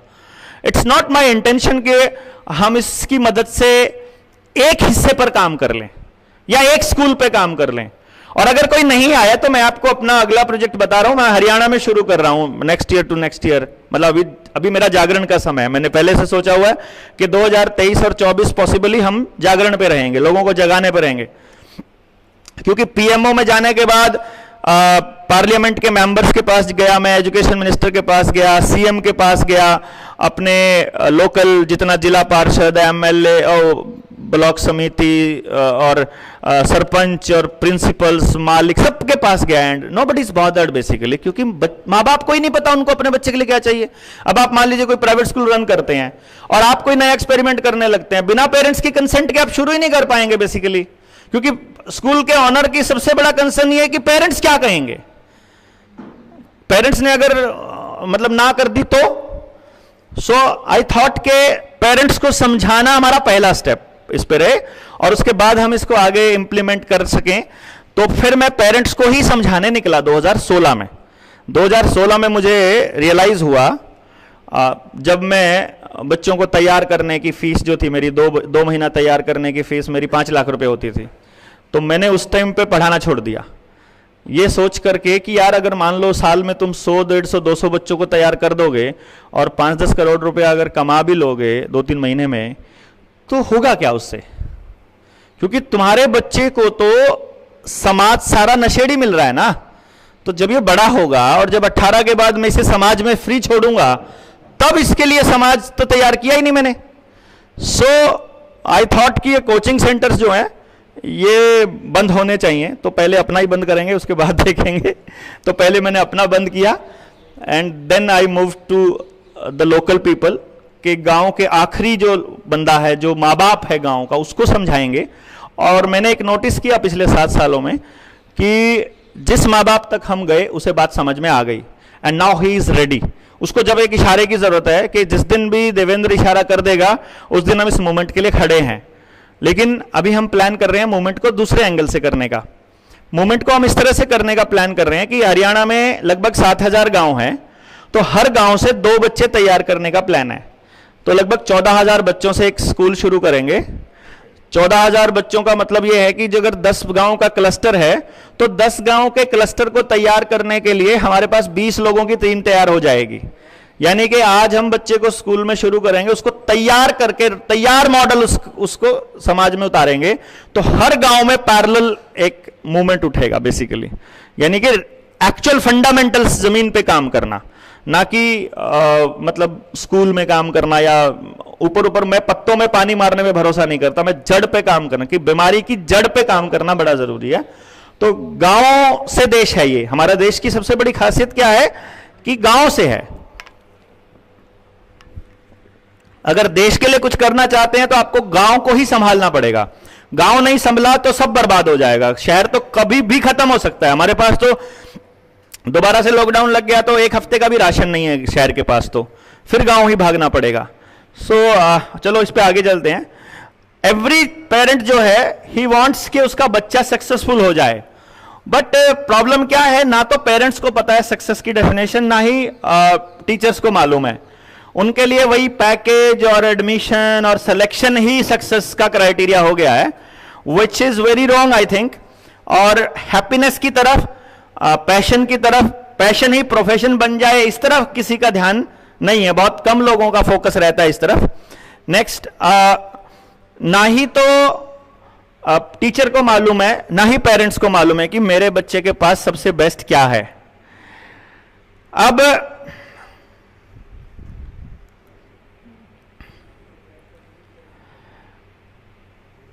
अब इसमें एक बड़ा कॉन्ट्राडिक्शन रहता है कि मां बाप अपने हिसाब से डिजाइन करते हैं। जब मैंने बोला कि हर व्यक्ति अलग है, तो मेरे सोचने का तरीका संजीव जी के सोचने के तरीके से और आपके सोचने के तरीके से डिफरेंट होगा, ये श्योर है। तो जब भी मैं अपने बच्चे के बारे में किसी से सलाह लूंगा तो ये अपने हिसाब से सलाह देंगे, ये अपने हिसाब से सलाह देंगे और मैं अपने हिसाब से, जबकि बच्चा अलग है हमसे तीनों से। तो देयर आर चांसेस कि वो कॉन्फ्लिक्ट और बढ़ जाए। तो बच्चे को उसके रियल रास्ते की तरफ लगाने के हमारे पास दो ही रास्ते हैं।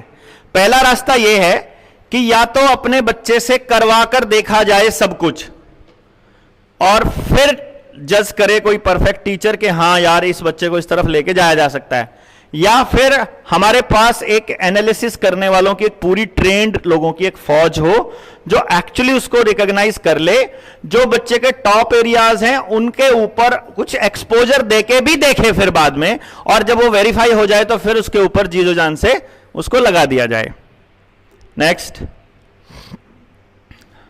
Next, every child is a bundle of amazing capabilities and next अगला नहीं पीछे वाला। हाँ, हमारा जो असली काम है वो है उस बच्चे के अंदर की यूनिकनेस को अंडरस्टैंड करना। नेक्स्ट, बेसिकली हमारा बच्चा ये इंटेलिजेंट की बजाय यहां लॉजिकल होना चाहिए, the word should be logical, कि हम अपनी प्रेजेंटेशन को कैसे देना चाहते हैं। लाइफ में कुछ करना है, मान लीजिए अगर मेरा बच्चा क्रिएटिव है और मुझे कोई ऐसा काम करने को दे दिया जाए जो किसी ने बताया था और वही करना है, यकीन मानिए आपके बच्चे की जिंदगी नरक बन जाएगी। मतलब ये टाइप ऑफ वर्क से ही जिंदगी नरक बन जाएगी। बट अगर आपने उसको फ्री कर दिया कोई भी काम सोचने के लिए और उनको इंप्लीमेंट करने के लिए, अगर वो क्रिएटिव है तो वो नए नए आइडियाज और नई नई चीजें लेकर के आएगा जो अपने बच्चे को बहुत बड़े लेवल तक लेके जा सकता है एक्चुअल हैप्पीनेस की तरफ। नेक्स्ट, अभी ये इंटेलिजेंसीज हैं टोटल कि आपके बच्चे, ये सारे के सारे स्कूल से जुड़े हुए लोग हैं, आप सबको मालूम ही है ये इंटेलिजेंसीज के बारे में लगभग मुझे बताने की जरूरत नहीं है। बट कोई भी काम करना है, मुझे लोगों से बात करनी है, सेल्स में जाना है, पढ़ाना है, मुझे लीडर बनना है, मुझे फॉलोवर बनना है, मुझे साइंटिस्ट बनना है, आर्टिस्ट बनना है, कुछ भी बनना है, वो बनने के पीछे या वो काम करने के पीछे हमारे पास कोई टैलेंट होना, कोई इंटेलिजेंस होना चाहिए।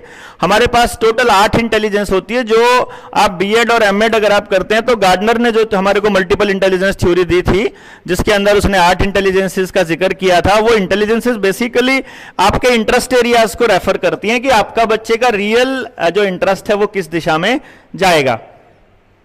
नेक्स्ट, ये लर्निंग मेथड्स हैं, इन पे भी मुझे लगता है ज्यादा डिटेल में जाने की मुझे जरूरत नहीं पड़ेगी। कि लर्निंग मेथड्स इसलिए नहीं क्योंकि जब हम इसको ट्रेनिंग पार्ट में जाएंगे तो तब जरूरत पड़ेगी, लास्ट हम देख लेते हैं। ये भी और डिटेल में, ज़्यादा डिटेल चला जाएगा, हमारे पास समय की बहुत कमी है। नेक्स्ट, हाँ ये मैं बता देता हूँ। जब जैसे अभिमन्यु का जिक्र चल रहा था, तो ये समझिए कि 7वें महीने से लेकर के 7वें हफ्ते से लेकर के और 28वें हफ्ते तक, यानी कि प्रेगनेंसी का 28वां हफ्ता 28th वीक तक, कहने का मतलब आप समझ लीजिए 7 महीने के करीब करीब पहुंच लीजिए, हमारे बच्चे का दिमाग तैयार होता है। और दिमाग के भी 8 लोब तैयार होते हैं। ये दिमाग है, इसके ये बीच में जो लाइन है लेफ्ट हेमिस्फीयर, ये राइट हेमिस्फीयर, और इन लोब्स में एनर्जी का डिस्ट्रीब्यूशन होता है in terms of connection of the neurons. Neural connection बोलते हैं उसे हम। जैसे आप रेडियो के, टीवी के अगर प्लेट को खोलकर देखोगे तो उस पे वो डॉट्स वो लगे होते हैं, कनेक्शंस बने होते हैं इलेक्ट्रॉनिक सिग्नल्स की तरह। तो वो जो इलेक्ट्रॉनिक सिग्नल्स हैं वो डॉट्स हैं, जैसे वो मेमोरी है, वो कनेक्शंस हैं, वही बताएगा कौन सा बटन दबने से क्या निकलेगा। वैसे ही हमारा दिमाग जो है वो भी एक तरह से एक इलेक्ट्रॉनिक डिवाइस की तरह ही काम करता है, और वो पूरा फंक्शनैलिटी उसकी ईएमएफ से ही चलती है, न्यूरॉन से ही चलती है, और वो सारा का सारा इलेक्ट्रॉनिक ही सिस्टम है बेसिकली। और हमारा एक न्यूरॉन जो है वो करीब करीब 10 लाख सुपर कंप्यूटर जितना डेटा स्टोर कर सकता है अपने अंदर, एक न्यूरॉन।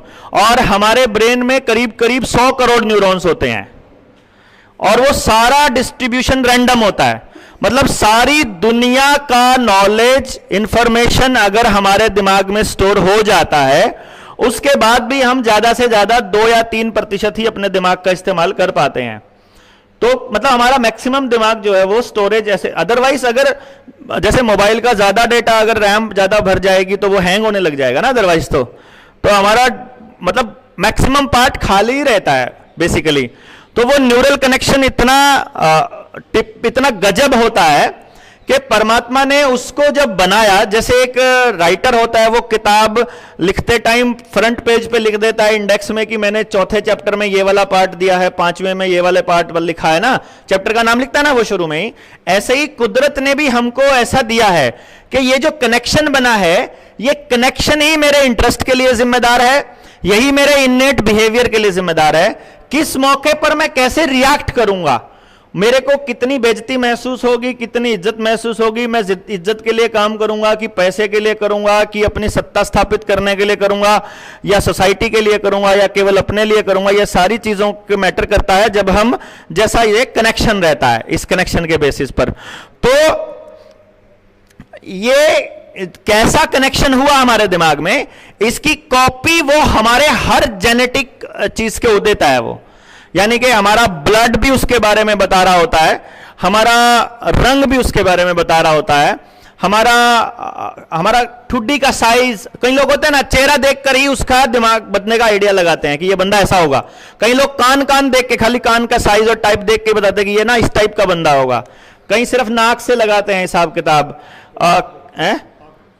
कई लोग आंखों से लगाते हैं, लेकिन जो विजिबल है सबसे ज्यादा, वो 4 जगह यूनिकनेस सबसे ज्यादा विजिबल है। एक हमारा आंख का रेटिना है, एक हमारी जीभ के ऊपर बने हुए पैटर्न है, एक हमारी पैरों की जो उंगलियां हैं 10 की 10 उंगली और अंगूठे इनके ऊपर है, और एक हमारे हाथ की उंगलियों पे जो ये पैटर्न बने हुए हैं सबसे ऊपर, ये सबसे ज्यादा विजिबल है। और इसकी जो शुरुआत है डर्मेटोग्लिफिक्स की, वो शुरुआत तब हुई थी जब ऑस्ट्रेलिया में 2 बच्चे पैदा हुए थे, वो ब्रेन डेड पैदा हुए थे बेसिकली। बहुत अर्ली, ये 80s की बात है जब इसकी साइंस की शुरुआत हुई, क्योंकि मल्टीपल इंटेलिजेंस थ्योरी 83 में दी थी डॉक्टर हार्वर्ड गार्डनर ने। तो इसमें जब बच्चे ब्रेन डेड पैदा होते हैं तो पता चलता है कि उन बच्चों के फिंगर्स के पैटर्न्स भी डेवलप नहीं हुए, जीभ के भी पैटर्न डेवलप नहीं हुए, रेटिना के भी पैटर्न डेवलप नहीं हुए, और पैरों की उंगलियों के भी नहीं हुए। तो वहां से ये क्लैरिटी आई कि दिमाग का जो न्यूरल कनेक्शन है, इसका डायरेक्ट कनेक्शन जो है वो यहां से है। तो मैंने स्टार्टिंग जब की थी अपने इसकी, तो क्रिमिनोलॉजी से ही शुरू किया था, क्योंकि मेरे कुछ जेलर दोस्त थे, मतलब सुपरिटेंडेंट थे जो जेल के, तो मैंने उनसे कांटेक्ट करके उनसे फिंगरप्रिंट्स निकलवा लिए, और वो क्योंकि उनके पास रहते हैं, कई जगह साफ रहते हैं, कई जगह नहीं रहते हैं, और मैंने ये पता किया कि इनमें जो सबसे शातिर टाइप के जो क्रिमिनल्स हैं वो कौन से हैं। और कोई गीत गाता है तो वो कौन सा है, कोई किसी की दीवारों के ऊपर ही पेंटिंग करने का शौक होता है जेल के अंदर ही, किसी को कुछ करने का शौक होता है, कोई दादागिरी करता है। तो मुझे वो पैटर्न की सिमिलैरिटीज को जब हमने कंपेयर किया तो बहुत बड़ा निकल गया, क्योंकि उससे पहले मैं बच्चों के ऊपर पहले से ही काम कर रहा था। इधर से मैं क्रिमिनल्स के ऊपर काम कर रहा था, इधर से मैं बच्चों पे कर रहा था। तो मुझे वो चीजें सारी की सारी एक दूसरे से मिलती हुई नजर आई, और पहले भी लोगों ने इसके ऊपर बहुत काम कर रखे थे। तो जब वो सारी स्टडीज मिलती हैं तो एक बड़ा रूप जो है वो रिसर्च का निकल के आया। और मैंने जब अपने रूम को मैं देखता था, उस टाइम पे मोबाइल्स वो नहीं थे कैमरे वाले, नहीं तो मैं आपको बताता कि कमरे के अंदर जो दूर तक ऐसे पैटर्न वाले ऐसे कागज ही कागज रहते थे चारों तरफ, और मैं ये वाला कागज उठा के भाग के वहां जाता, वहां वाला उठा के फिर वहां जाता, फिर ये वाले बच्चे इसके पास ये है, कौन सा पैटर्न किस टाइप का है। तो वो पूरा का पूरा समझ देता है कि मालूम पड़ जाएगा कि इस बच्चे को ये वाली बात ऐसे समझ आएगी। तो टीचर को जोर लगाना ही नहीं है। मान लो बच्चे को, ये टीचर को मालूम है कि ये वाली बात इसको समझ नहीं आनी, तो मत बोलो। मालूम है कि ये वाली बात ऐसे समझ आएगी, ये वाली बात इस स्टेप के बाद समझ आएगी, ये वाली बात ऐसे ये बंदा समझा सकता है। क्योंकि ये भी आप देखिएगा, जब आप बच्चों से बिहेव करते हो, जब आप बच्चों से बात करते हो, डील करते हो,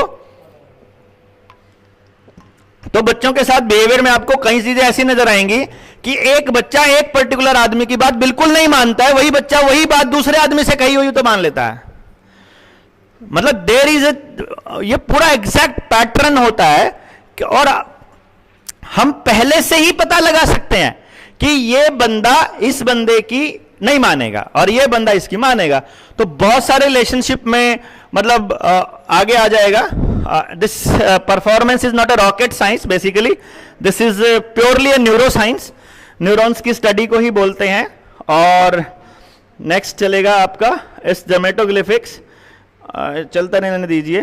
इट्स अ प्रोसेस के ये 4 पार्ट्स हैं जिसमें हम आते हैं, जिसमें पहला है टेस्टिंग, सेकंड है एनालिसिस, एनालिसिस के बाद हम लोग एक रिपोर्ट तैयार करते हैं और फिर इंटरप्रिटेशन करते हैं उसकी, और फिर उसके बाद में गाइडेंस पेरेंट्स को।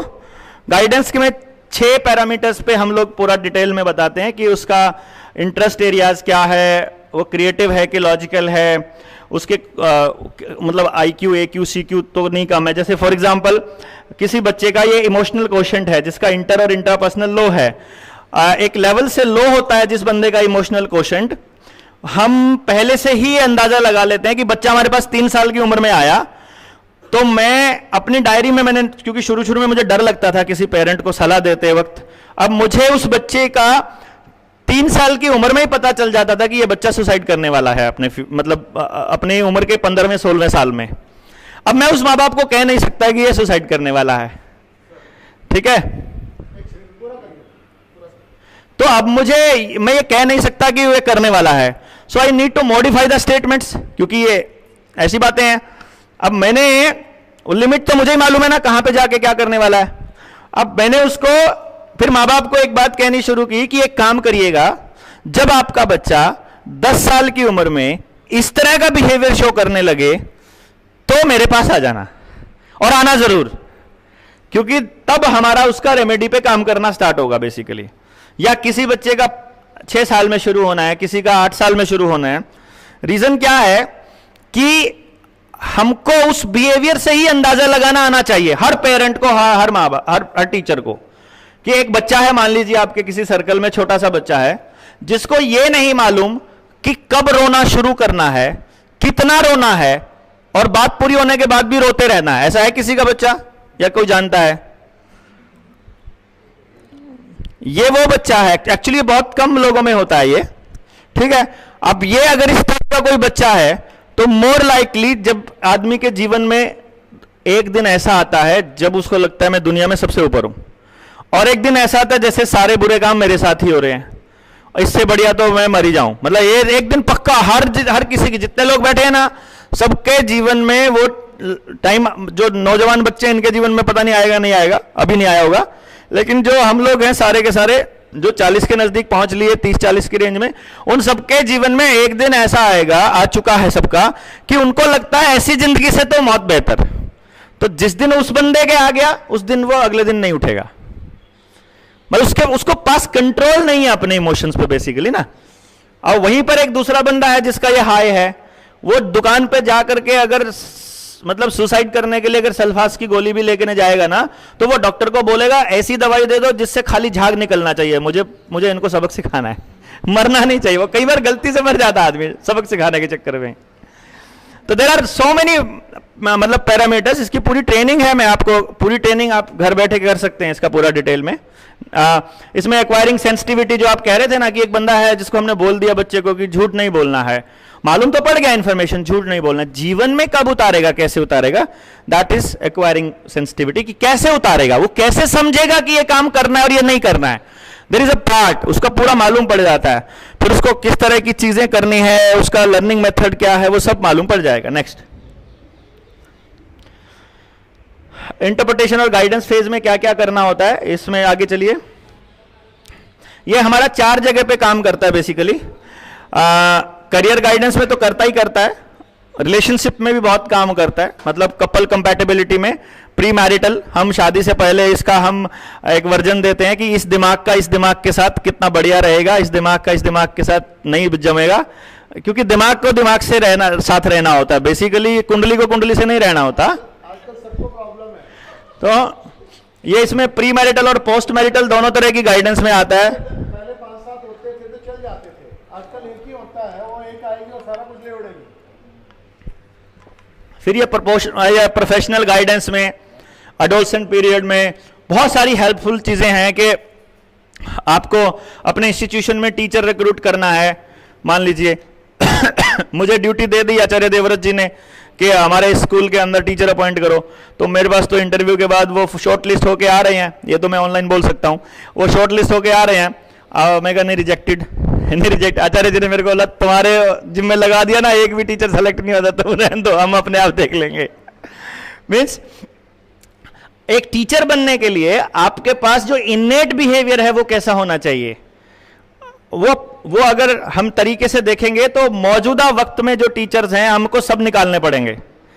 मतलब टीचर है ही नहीं है, बेसिकली वो सर्विस क्लास है, वो नौकरी करने आते हैं, उनका टीचिंग का जो पैशन जो टीचर का होता है ना वो अलग ही होता है। और वो हम एग्जैक्ट में कौन टीचर है, कौन किस पोजीशन के लिए बना है, कौन एक्चुअली जो जिस पोजीशन के लिए बना आप उसको दे दो, मैं गारंटी से कह सकता हूं वो आदमी समय का चक्र भूल जाएगा। अगर आप वही काम कर रहे हो जिसके लिए आप बने हो ना, तो आपको समय भी नहीं ध्यान रहेगा, आपको उससे क्या मिलता है फायदा, आप वो मतलब आपको उसका लाभ नहीं देखोगे आप। उसके बाद आप सिर्फ ये देखो मुझे मौका कब मिले ये काम करने का, वो काम करने का मौका ढूंढता है अगर वो आप पैशनेट हो आप उस काम के। अगर आप पैशनेट नहीं हो तो बचने का मौका ढूंढते हो कि यार किस तरह पीछा छुड़ाया जाए। तो यहां पे हम बच्चों को उस तरह की जिंदगी देने की वकालत कर रहे हैं जिसमें बच्चा पैशनेट हो अपने काम के लिए, जो भी वो करे। इवन स्कूल जब जाए तो स्कूल जाने से पहले उसके अंदर जो है वो आग हो कि मुझे स्कूल जाना है, और वो केवल तब होगी जब उसे स्कूल में वो मिलेगा जो उसका इन्नेट मांग रहा है, जो उसका दिमाग, जो उसका अंदर से जो उसकी आग वो मांग रहा है, जो उसका अंदरूनी पार्ट मांगता है। अगर वही स्कूल में मिलता है तो बच्चा मतलब रह ही नहीं सकता है घर में, वो छुट्टी के दिन भी रहना मुश्किल है उसके लिए। नेक्स्ट, ये इन्फ्लुएंस का सर्कल है, इसकी जरूरत नहीं है, you all know very well. ये भी सब मैं लगभग बोल ही चुका हूं। नोइंग योर सेल्फ ये भी छोड़ दीजिए, इस पे भी पार्ट पे छोड़िए। इसमें बस मोटा मोटा तौर पे हम ये कहते हैं कि स्कूल को, अगर स्कूल के पॉइंट ऑफ व्यू से हम कैसे तय करेंगे। देखिए स्कूल में अगर सही तरीके से अगर मेरे को ईमानदारी से पूछा जाए तो हमारा जो ड्रीम स्कूल है वो कैसा होगा कि अगर मैं इस बिल्डिंग को ही स्कूल मान लेता हूं तो मेरा टीचर पैशनेट है और वो पूरा दिन भी पढ़ाने में उसे कोई दिक्कत नहीं है। जैसे मुझे अगर इस फील्ड पे काम करने को दे दिया जाए मुझे कोई दिक्कत नहीं है, समय की कोई सीमा नहीं है, मुझे पैसा नहीं चाहिए, मुझे पावर नहीं चाहिए, आपकी इज्जत नहीं चाहिए, आप बेइज्जती करोगे मुझे फर्क नहीं पड़ता, आप कुछ भी करो अपने को फर्क नहीं पड़ता, because I love my job. मुझे अपना पूरा 24 का 24 घंटा मैं आनंद में रहता हूं, तो मुझे नहीं फर्क पड़ता है कि इससे मुझे क्या मिल रहा है और मेरे बारे में कौन क्या सोच रहा है।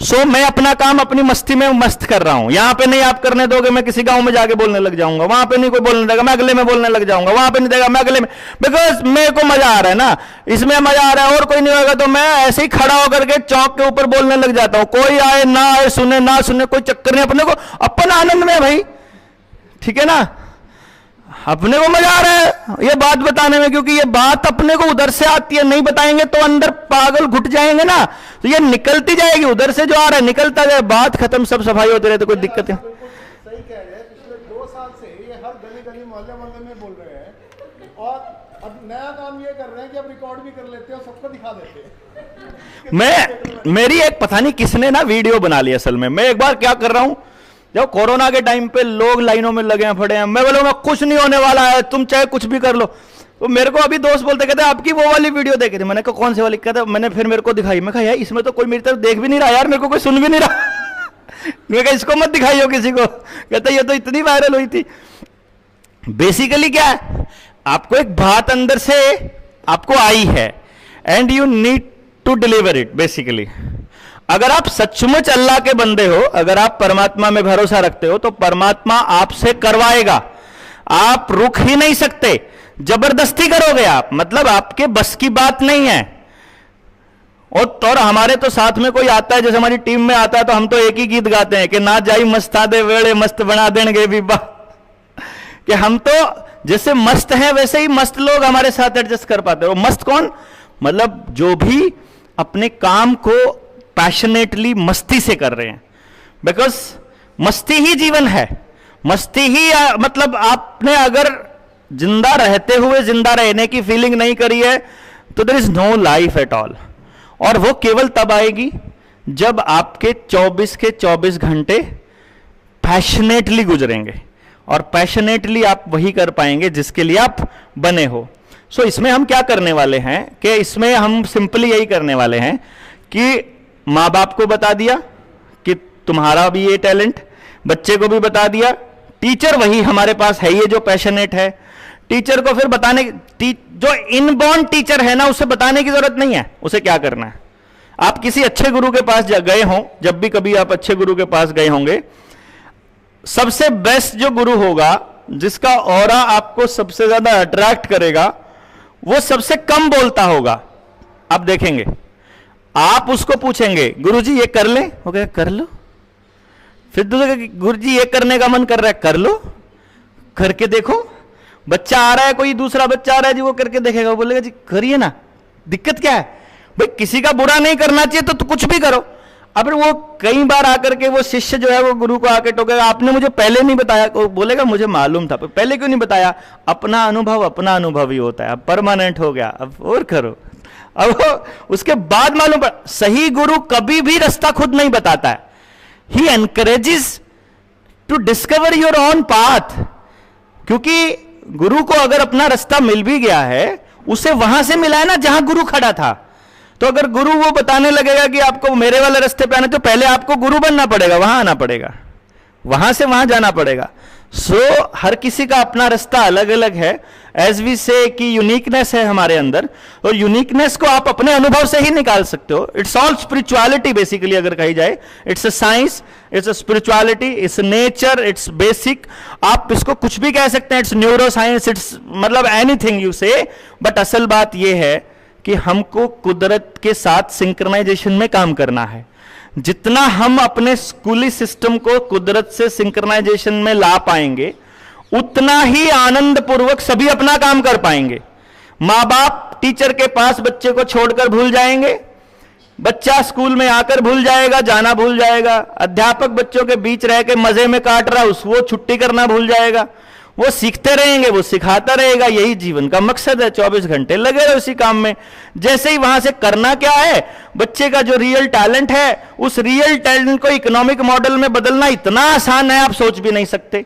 वही क्लास के अंदर ही, क्लासरूम कंडीशन में ही हमारा 4वीं 5वीं क्लास का बच्चा अपने लिए आजीविका कमाने लग जाएगा, यदि हम उसको पैशनेटली वो काम सिखा रहे हैं तो। और ये जितनी भी स्किल्स हैं, जितनी भी चीजें हैं हमको जीवन के लिए चाहिए, वो सब की सब अपने विद्यालय में ही अपनी तैयार करना सीख जाएगा। फिर ना उसको सांप से डर लगेगा, ना बिच्छू से लगेगा, ना शेर से लगेगा, ना लड़ने से लगेगा, ना बोलने से लगेगा, ना जनता से लगेगा, ना सरकार से लगेगा, ना उसको अपने जीवन से लगेगा। जीवन में करना क्या है उसको बताने की जरूरत नहीं, उसे मालूम है कि अपन 50-60 तो फोड़ ही लेंगे, क्यों जी मतलब उसको मालूम है यार, अपने को सर्वाइवल कोई प्रॉब्लम नहीं है। अब आप कैन यू इमेजिन, मेरे पास आधार कार्ड नहीं है, मेरे पास बैंक अकाउंट नहीं है। मैंने नौकरी छोड़ी थी, उसके 2 साल बाद मैंने अपना बैंक अकाउंट इस्तेमाल करना बंद कर दिया कि मैं अगर सही काम कर रहा हूं तो तेरे भरोसे है, आई डोंट नो कैसे चलेगा। और मैं एक पैसा सेविंग नहीं करता हूं, मैं एक पैसा सेविंग नहीं है मेरे पास, अगले महीने मेरे घर का खर्चा कैसे चलेगा आई डोंट नो। और ये मैं उस लाइफ से आया जहां पे 2 साल की अपॉइंटमेंट थी मेरी मिलने की मेरे से मिलने के लिए लोग मंत्री शंत्री सब कोई भी है, भाड़ में जाओ, अपन अपनी मस्ती में मिलेंगे भाई, क्योंकि अपन मौज कर रहे हैं ना। अभी भी अपन अपनी मस्ती में ही है, अभी भी हम वही काम करते हैं जो अंदर से आवाज आती है, जो अपने करने का मन करता है। But now we are not bound to anything. और ये मेरा प्रण है कि हम कभी आप मेरे बैंक अकाउंट में कभी पैसा नहीं करवाने वाले हो, कोई भी आदमी दुनिया में कभी भी। और ना मेरे नाम पे 1 स्क्वायर गज भी जगह है, और ना मैं कभी मकान बनाने वाला, ना मैं घर बनाना, ना मैंने फैक्ट्री बनानी, ना मैंने कुछ बनाना। Because we don't need that basically जीने के लिए ना। जीने के लिए हमको बैंक अकाउंट और पैसे नहीं चाहिए, जीने के लिए अपने को स्किल चाहिए, अपने ऊपर भरोसा चाहिए और ईमानदारी चाहिए। When you have the power of your words ना, आपके शब्दों में अगर ताकत है और ईमानदारी है, आपके ऊपर सारी दुनिया भरोसा करती है।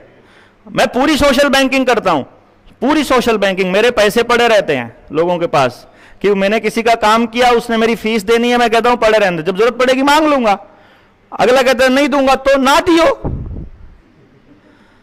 इसमें तेरा भरता होगा तो मत दियो, अदरवाइज क्या फर्क पड़ता है, मेरे पास स्किल है, मैं फिर जब मेरा जी करे, जब मेरी भूख जागेगी मैं कमा लूंगा, कोई दिक्कत नहीं। बट नाउ आई नो कि जो आपके अडानी साहब रोज का 10,000 करोड़ रुपया कमाते हैं, उसका अभी तक नहीं भरा है।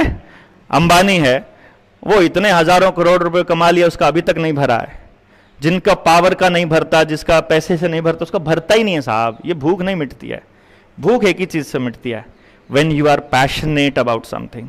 And I love my job, I love my life, I love every single moment of my day. तो मैं काहे को चिंता करूं कल की भैया, मैं आज की, और मैं ऐसी ही दुनिया बनाना चाहता हूं, और ऐसा ही स्कूल बनाना चाहता हूं, और ऐसे ही विद्या बनाना चाहता हूं, और ऐसा ही स्कूल बनाना, मतलब इसी तरह का मेरा जीवन चाहता हूं। तो आप सब लोगों में ये और बच्चे हैं हमारे, जो उसी टाइम की बात है, पीछे यशस्वी का था मेरे ख्याल से, है ना? हाँ, इससे आगे होगा। ये बस देयर, ये तब का, ये मैं जब पीएमओ में गया था तो ये प्रेजेंटेशन तब की थी, छोटा सा था तब तो ये। नाउ ही इज, ये जानवी थी उसी टाइम पे, ये छोटी थी तब तो। इसने 12 साल की उम्र में 12वीं कर ली थी जानवी ने। So there are so many things, but मुझे लगता है जरूरत नहीं है। हम लोगों को आइडिया आ गया है कि हम किस दिशा में जाने की ट्राई कर रहे हैं, और आप लोगों के जितने क्वेश्चंस हैं, यू आर मोस्ट वेलकम जी। रिकॉर्ड हो जाएगा ना? Thank you sir. सबसे पहले तो हरे कृष्ण सर का मैं धन्यवाद देता हूँ। मैंने कम से कम ये 34 years is running in education, लेकिन लगा कि सही मायने में शिक्षित आज हुआ। तो प्लीज़ एक बार जोरदार तालियां बजाइए। और शर्मा सर को पहली बार सुना और इतनी क्लैरिटी आई, और बड़ा प्राउड फील हो रहा है कि हम भारत में पैदा हुए और शिक्षा के क्षेत्र में।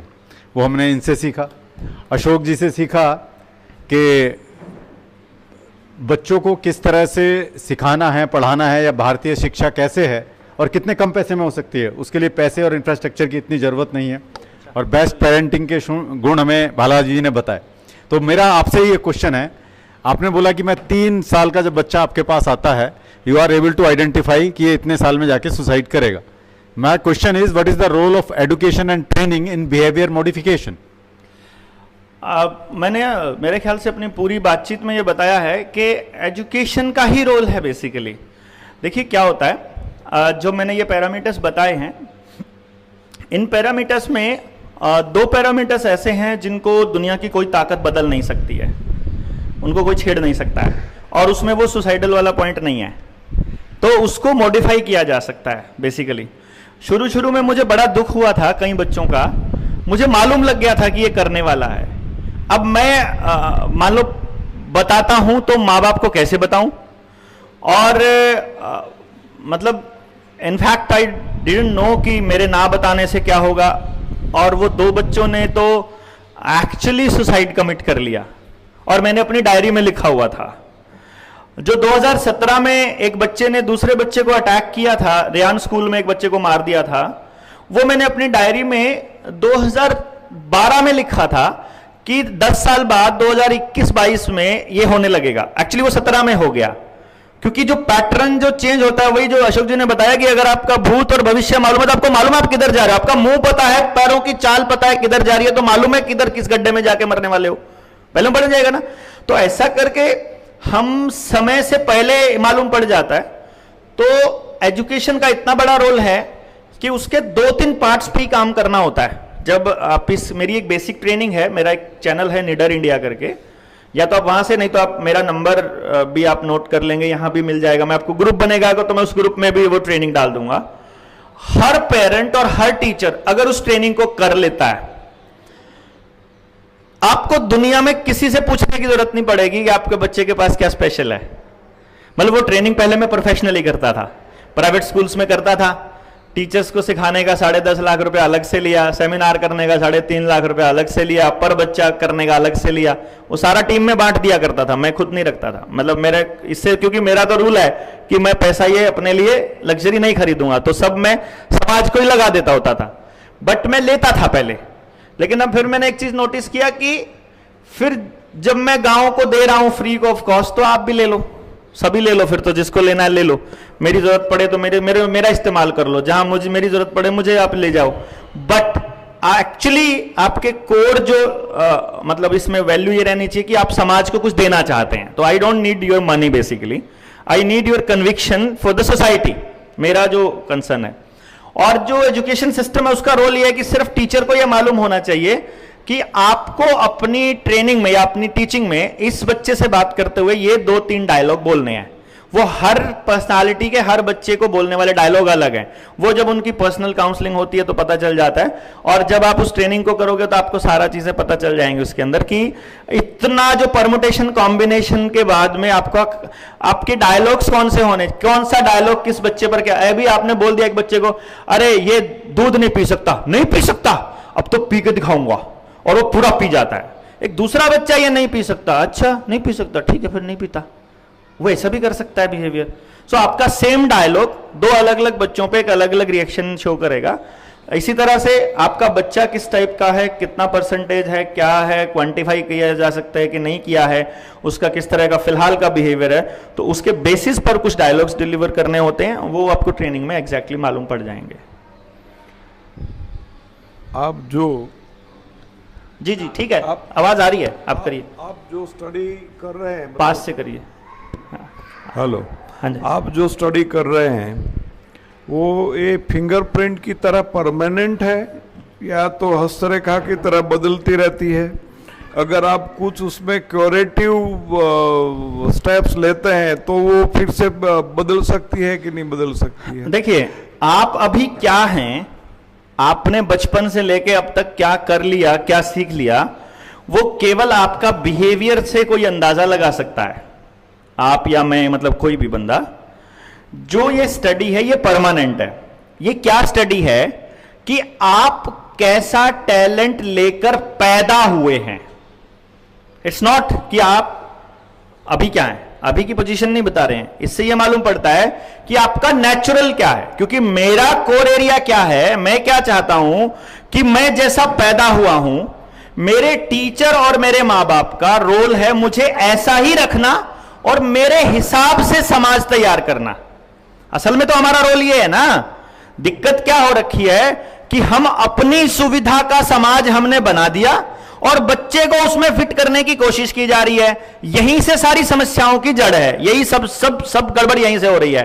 तो अल्टीमेटली हमको क्या करना है कि बच्चा जैसा पैदा हुआ उसको जो माहौल चाहिए, अगर आप वो नहीं देंगे तो वो वैसे ही मुरझा जाएगा। जैसे यहां के पेड़ को आप पहाड़ पे ले जाकर लगा दोगे और वहां कहोगे कि तू उगता नहीं है, तेरे को सारा खाद दे दिया, सारा पानी दे दिया, तेरे को ये दे दिया, तू उग क्यों नहीं रहा, वो उस माहौल का है ही नहीं भैया, तो उसको क्यों दे रहे हो आप वो।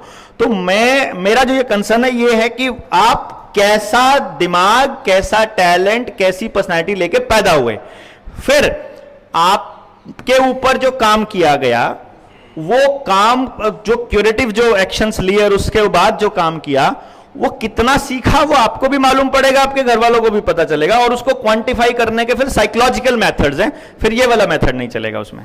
किसी भी एज में नक्की हो सकता है कि अभी हम डिसाइड करना चाहे कि व्हाट वेंट रॉन्ग। यस, तो या एनी टाइम मेरे पास रिटायर्ड लोग आते हैं।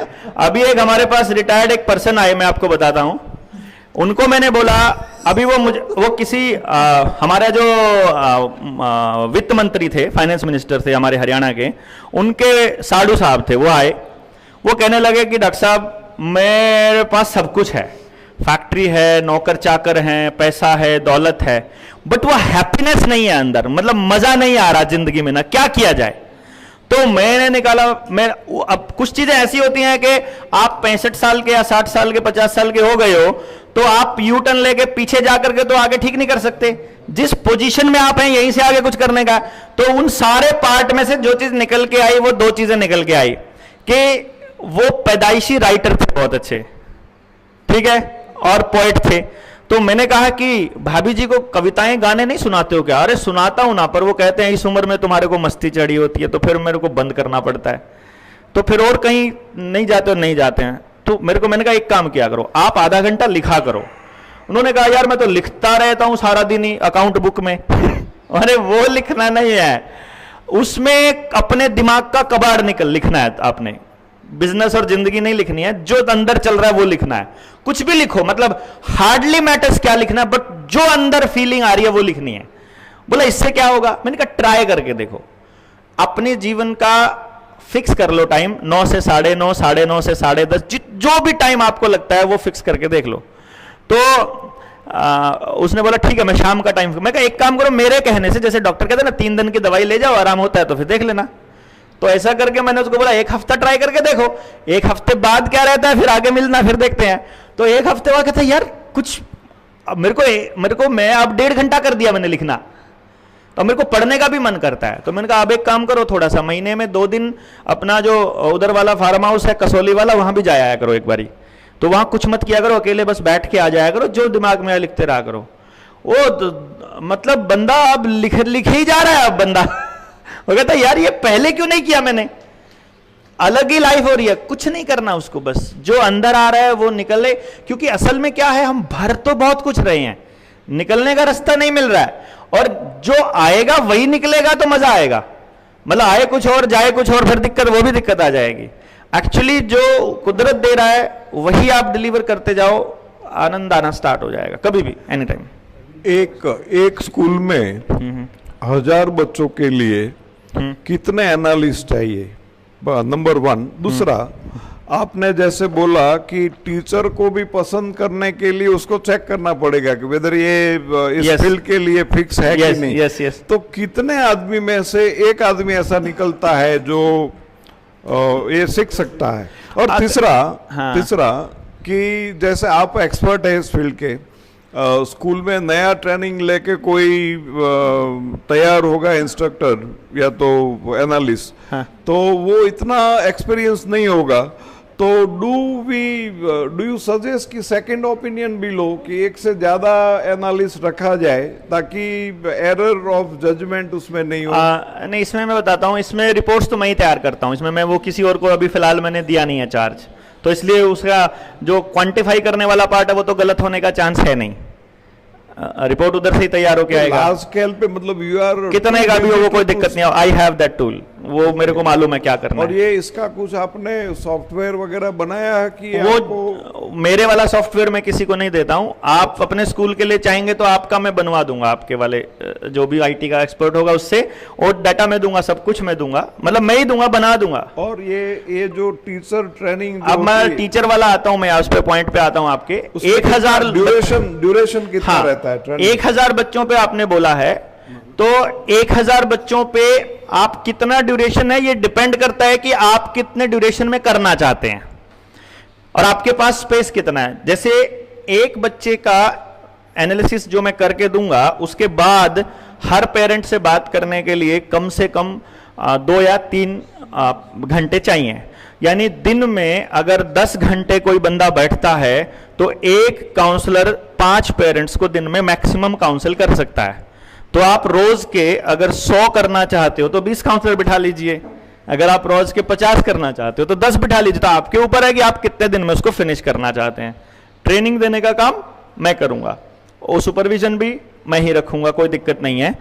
रही बात दूसरी कि टीचर्स की बात जहां तक आती है, स्कूल में जो एग्जिस्टिंग टीचर्स हैं, अगर वो ये मानते हैं कि हमें पढ़ाते हुए 20 साल हो गए और ये कल का लौंडा आके हमें समझाएगा, वो टीचर्स तो पहले ही निकल जाएं तो बढ़िया है। क्योंकि टीचर का मतलब 24 घंटे के लर्नर के तौर पे, जो अभी अशोक जी ने भी बोला कि वो भी स्टूडेंट होता है। एक्चुअली टीचर जब तक स्टूडेंट है तभी तक टीचर है वो, जब तक वो सीख रहा है तब तक सीखने को वो तैयार है। अगर वो सीखने को तैयार नहीं है तो पहले ही निकल जाए, अगर वो सीखने को तैयार है देयर इज अ पॉसिबिलिटी कि वो टीचर बन जाएगा। और दूसरी बात यह है कि इसमें जो बेस्ट जो तरीका रहता है करने का, कि आपके यहां अगर प्राइमरी स्कूल का है तो पीआरटी के ट्रेनिंग सेंटर्स होते हैं और बीएड के ट्रेनिंग सेंटर्स होते हैं। तो बीएड के ट्रेनिंग सेंटर में कोई नया बच्चा जिसने ज्वाइन किया हो, उनको एज एन अप्रेंटिस हम लेके कि तुम्हारा नाम वहीं चलता रहेगा, तैयार तुमको हम करेंगे। 6 महीने की ट्रेनिंग अगर उनको बेसिक स्कूल में प्रैक्टिकल मिल जाए तो वो एक बहुत गजब के टीचर बन के निकलते हैं। जिनमें जन्मजात टैलेंट है वो निकल जाए और पता चल जाए। बाकी आमतौर पे ऐसा रहता है कि अगर वो एक्चुअली टीचर बनना चाहता है, क्योंकि देखिए क्या होता है, सैलरी का लालच देके किसी को टीचर बनाएंगे तो उसका फोकस सैलरी पे रहेगा। वो टीचर बनना चाहता है, पहली बात तो ये सेंस ही अभी फिलहाल समाज में नहीं है, क्योंकि किसी माँ बाप ने अपने बच्चे को बड़ा किया ही नहीं इस सेंस के साथ कि तुमको बड़ा होकर टीचर बनना है। उनको वो तो टीचर तो मतलब जब वो क्लर्क वाला भी पेपर पास नहीं कर पाता तब सोचता चल बीएड ही कर लेता हूं। दिक्कत उसके साथ ये आ रखी है। तो अगर वो ऐसे लोग मिल जाते हैं, बल्कि जब हम इसको मूवमेंट बनाएंगे ना तो अब खूब लोग आएंगे, ऐसी बात नहीं। जैसे मुझे पिछले 7 साल से मैं टीचर्स की अपॉइंटमेंट करता जा रहा हूं कि मुझे ये वाला बंदा चाहिए। जब मैं अपना इंस्टीट्यूशन शुरू करूंगा तो मुझे ये चाहिए, ये किसी भी कीमत पर चाहिए। ये मुझसे बोलेगा तुम मुझे 2 लाख रुपया महीना चाहिए तो मैं दूंगा इसको। ये वाला बंदा मुझे फिलहाल चाहिए, शुरू में चाहिए। तो वो मैं अपॉइंटमेंट 7 साल से करता आ रहा हूं कि मुझे एक हर पेरेंट्स की कुछ अपेक्षाएं होती है और हर बच्चे में कुछ 3-4 फील्ड की लाइकिंग होती है। तो ये कितने % मैच होती है पेरेंट्स एक्सपेक्टेशन और बच्चे में जो हिडन स्किल्स लाइकिंग जो है उसमें मैचिंग का परसेंटेज क्या होता है? ये टोटली डिपेंड करता है, टोटली इस चीज पे डिपेंड करता है कि माँ बाप क्या सोच करके आए हैं और काउंसलर कितना बढ़िया है। मैंने शुरुआत के जो पहले 2 साल जब पेरेंट्स को समझाना शुरू किया प्रोफेशनली, उन 2 सालों में कुछ पेरेंट्स ने मेरी बातों को माना नहीं और अब उन्होंने मुझे टेस्टिमोनियल बना कर दिए स्पेशली कि हमारी जिंदगी की सबसे बड़ी गलती थी कि हमने डॉक्टर साहब की बात को इग्नोर किया। क्योंकि मैं अपनी जब काउंसलिंग करता हूं तो मैं रिमार्क में लिख देता हूं कि ये पेरेंट यहां तो कह रहा है कि मैं समझ गया, लेकिन ये अभी माना नहीं है, ये अभी अंदर से कन्विंस नहीं हुआ है, तो ये फॉलो नहीं करेगा। इसने अगर ये किया तो इसका बच्चा यहां तक जाएगा, इसने अगर ये फॉलो किया तो इधर जाएगा। ये मैं 4-5 पॉसिबिलिटीज लिख के रख लेता हूं और जैसे ही अगली बार पेरेंट की कॉल आती है तो मैं उसको वो कॉपी दिखाता हूं, इनमें से तुमने कौन सा किया था? वो बोलेगा ये 3 नंबर वाला। मैं कहा यहीं पर है तुम्हारा बच्चा? हाँ यहीं पर है। तो फिर तुम माने क्यों नहीं थे? तब इतनी अक्ल नहीं थी। तो अब मान लो, तो फिर मानता है। क्योंकि अभी किसी ने 7 साल पहले मेरे से काउंसलिंग करवाया, तो मैं किसी पेरेंट को जब भी कोई काउंसलिंग करता है तो मैं उसको पूरा रिकॉर्ड करके देता हूं, अपनी बात रिकॉर्डिंग देता हूं। और 2 साल बाद उसे अपने बच्चे को लेकर के कोई दिक्कत आई तो उसको फोन करके पूछता है कि, या उसकी मदर पूछती है कि सर ऐसे ऐसे करके बात आ रही। मैंने बोला वो रिकॉर्डिंग सुन लीजिए एक बारी, देखिए आज वाली प्रॉब्लम का सोल्यूशन मैंने बताया हुआ है क्या। वो दोबारा रिकॉर्डिंग सुन के फिर मुझे मैसेज करते हैं सर सोल्यूशन मिल गया, बात खत्म। मैं बताने की जरूरत ही नहीं है। When you know the part ना, अग्नि का धर्म है जलाना, पानी का धर्म है गीला करना। वो अपने धर्म को पालन करेगा ही करेगा। आपके बच्चे को अभी आप केमिस्ट्री अगर आप पढ़ेंगे, एक किसी एटम का जो मतलब जो इलेक्ट्रॉनिक कॉन्फ़िगरेशन है उसके हिसाब से उसका रिएक्शन होगा। एसिड के साथ ये होगा, बेस के साथ ये होगा, पानी के साथ ये होगा, इसके साथ ये होगा। सब पहले से डिफाइंड है, कोई दिक्कत ही नहीं है। आपका बच्चा किस माहौल में किस बात के ऊपर किस तरह से रिएक्ट करने वाला है पहले से ही डिजाइंड है। तो आपको कुछ नहीं करना है, माँ बाप को केवल समझाना भर है। उसको इतना बता दें शुरू में हो सकता है जहां पे बातचीत नई नई शुरू होगी वहां थोड़ा सा आने में टाइम लग सकता है, but once you develop you establish your मतलब रेपुटेशन कि यार ये जो बोलते हैं ये सही है, उसके बाद एक भी पेरेंट ऐसा नहीं है जो आपकी बात मानने से मना कर देगा। कोई भी मेथोडोलॉजी टीचिंग की हो, इसके साथ मतलब इररिलेवेंट ही है कि अगर सही इसका सही फील्ड ऑफ लाइकिंग आइडेंटिफाई हो गया है बच्चे का, तो बाद में कोई भी मेथोडोलॉजी ऑफ टीचिंग में वो प्रोग्रेस कर सकता है। नहीं, बहुत से बच्चे ऐसे होते हैं जो किसी काम को इसलिए नहीं कहते, जैसे मैं आपको बताता हूं, घर में 3 लोग हैं, बच्चे ने डिफाइन कर लिया कि मुझे पापा की बात नहीं माननी है, उसने दिमाग में सोच लिया, अब वो बैठा है टीवी के आगे, अचानक से उसके दिमाग में आया कि बहुत देर हो गई है और मैं पढ़ लेता हूं अब, और उसने टीवी बंद कर दिया और वो उठा और पढ़ने के लिए चलने लगा। पहला कदम टेका ही था कि पापा ने टोक दिया कि थोड़ा सा पढ़ लेना, सारा दिन से टीवी के आगे बैठा है, फिर टोक दिया, उधर ही बैठ जाएगा, अब मन ही नहीं करेगा पढ़ने का, क्योंकि उसने बोल दिया तो नहीं करूंगा। मतलब आप बात सही कह रहे हो कि गलत कह रहे हो, इससे फर्क नहीं पड़ता है। ये पूरी प्रोसेस का आपने डॉक्यूमेंटेशन किया है? Yes, I have that complete documents वगैरह सब कुछ, किताब भी लिखी हुई है पेरेंटिंग पे मैंने, अभी वो पब्लिश नहीं किया बट रखा हुआ है। और जब हमें जरूरत पड़ेगी तब टीचर्स आप प्रोवाइड करेंगे, मतलब ये एनालिस्ट? हाँ, एनीथिंग जो आपको, देखिए बेस्ट क्या रहता है, आपको जब जरूरत पड़ेगी अपने स्कूल के लिए तो आपके स्कूल में से ही तैयार करेंगे हम लोग, बाहर से लेके आएंगे तो आप डिपेंडेंट रहेंगे। हम क्या प्रोसेस को अपनाएंगे कि ये लाइफ टाइम चलता रहे, तो आपके पास अपने रिसोर्सेज डेवलप रहें और आप जब जरूरत पड़े हमारा यूज कीजिए, अदरवाइज अपना ही एक परमानेंट सिस्टम तैयार कीजिए, आपको मेरे ऊपर डिपेंडेंट रहने की जरूरत ना पड़े। We just want to make a system, create a system, not to make you dependent on me. અહીંયા જે બેઠા છે પેરેન્ટ્સ અને દાદાઓ, એમને મારી એક રિક્વેસ્ટ છે કે પોતાના સંતાનો માટે જો આ કરાવી શકે ને તો આ મુદ્દા ઉપર એડવાઇસ લે। એક મારા મિત્ર છે, એ એના દીકરાને વર્ષોથી સમજતા નહોતા, નામ જાહેર નહીં કરું, પછી દેવેન્દ્રજી સાથે એમણે કંઈ ચર્ચા કરી અને એના દીકરાનો અભ્યાસ કર્યો તો એ કઈ ટાઈપની પર્સનાલિટી છે એના પપ્પાને સમજાવવામાં આવ્યું, તો એના પપ્પાને 90% ડાઉટ્સ એના દીકરા માટે ના હતા, એ ક્લિયર થઈ ગયા। આઈ એમ વિટનેસ।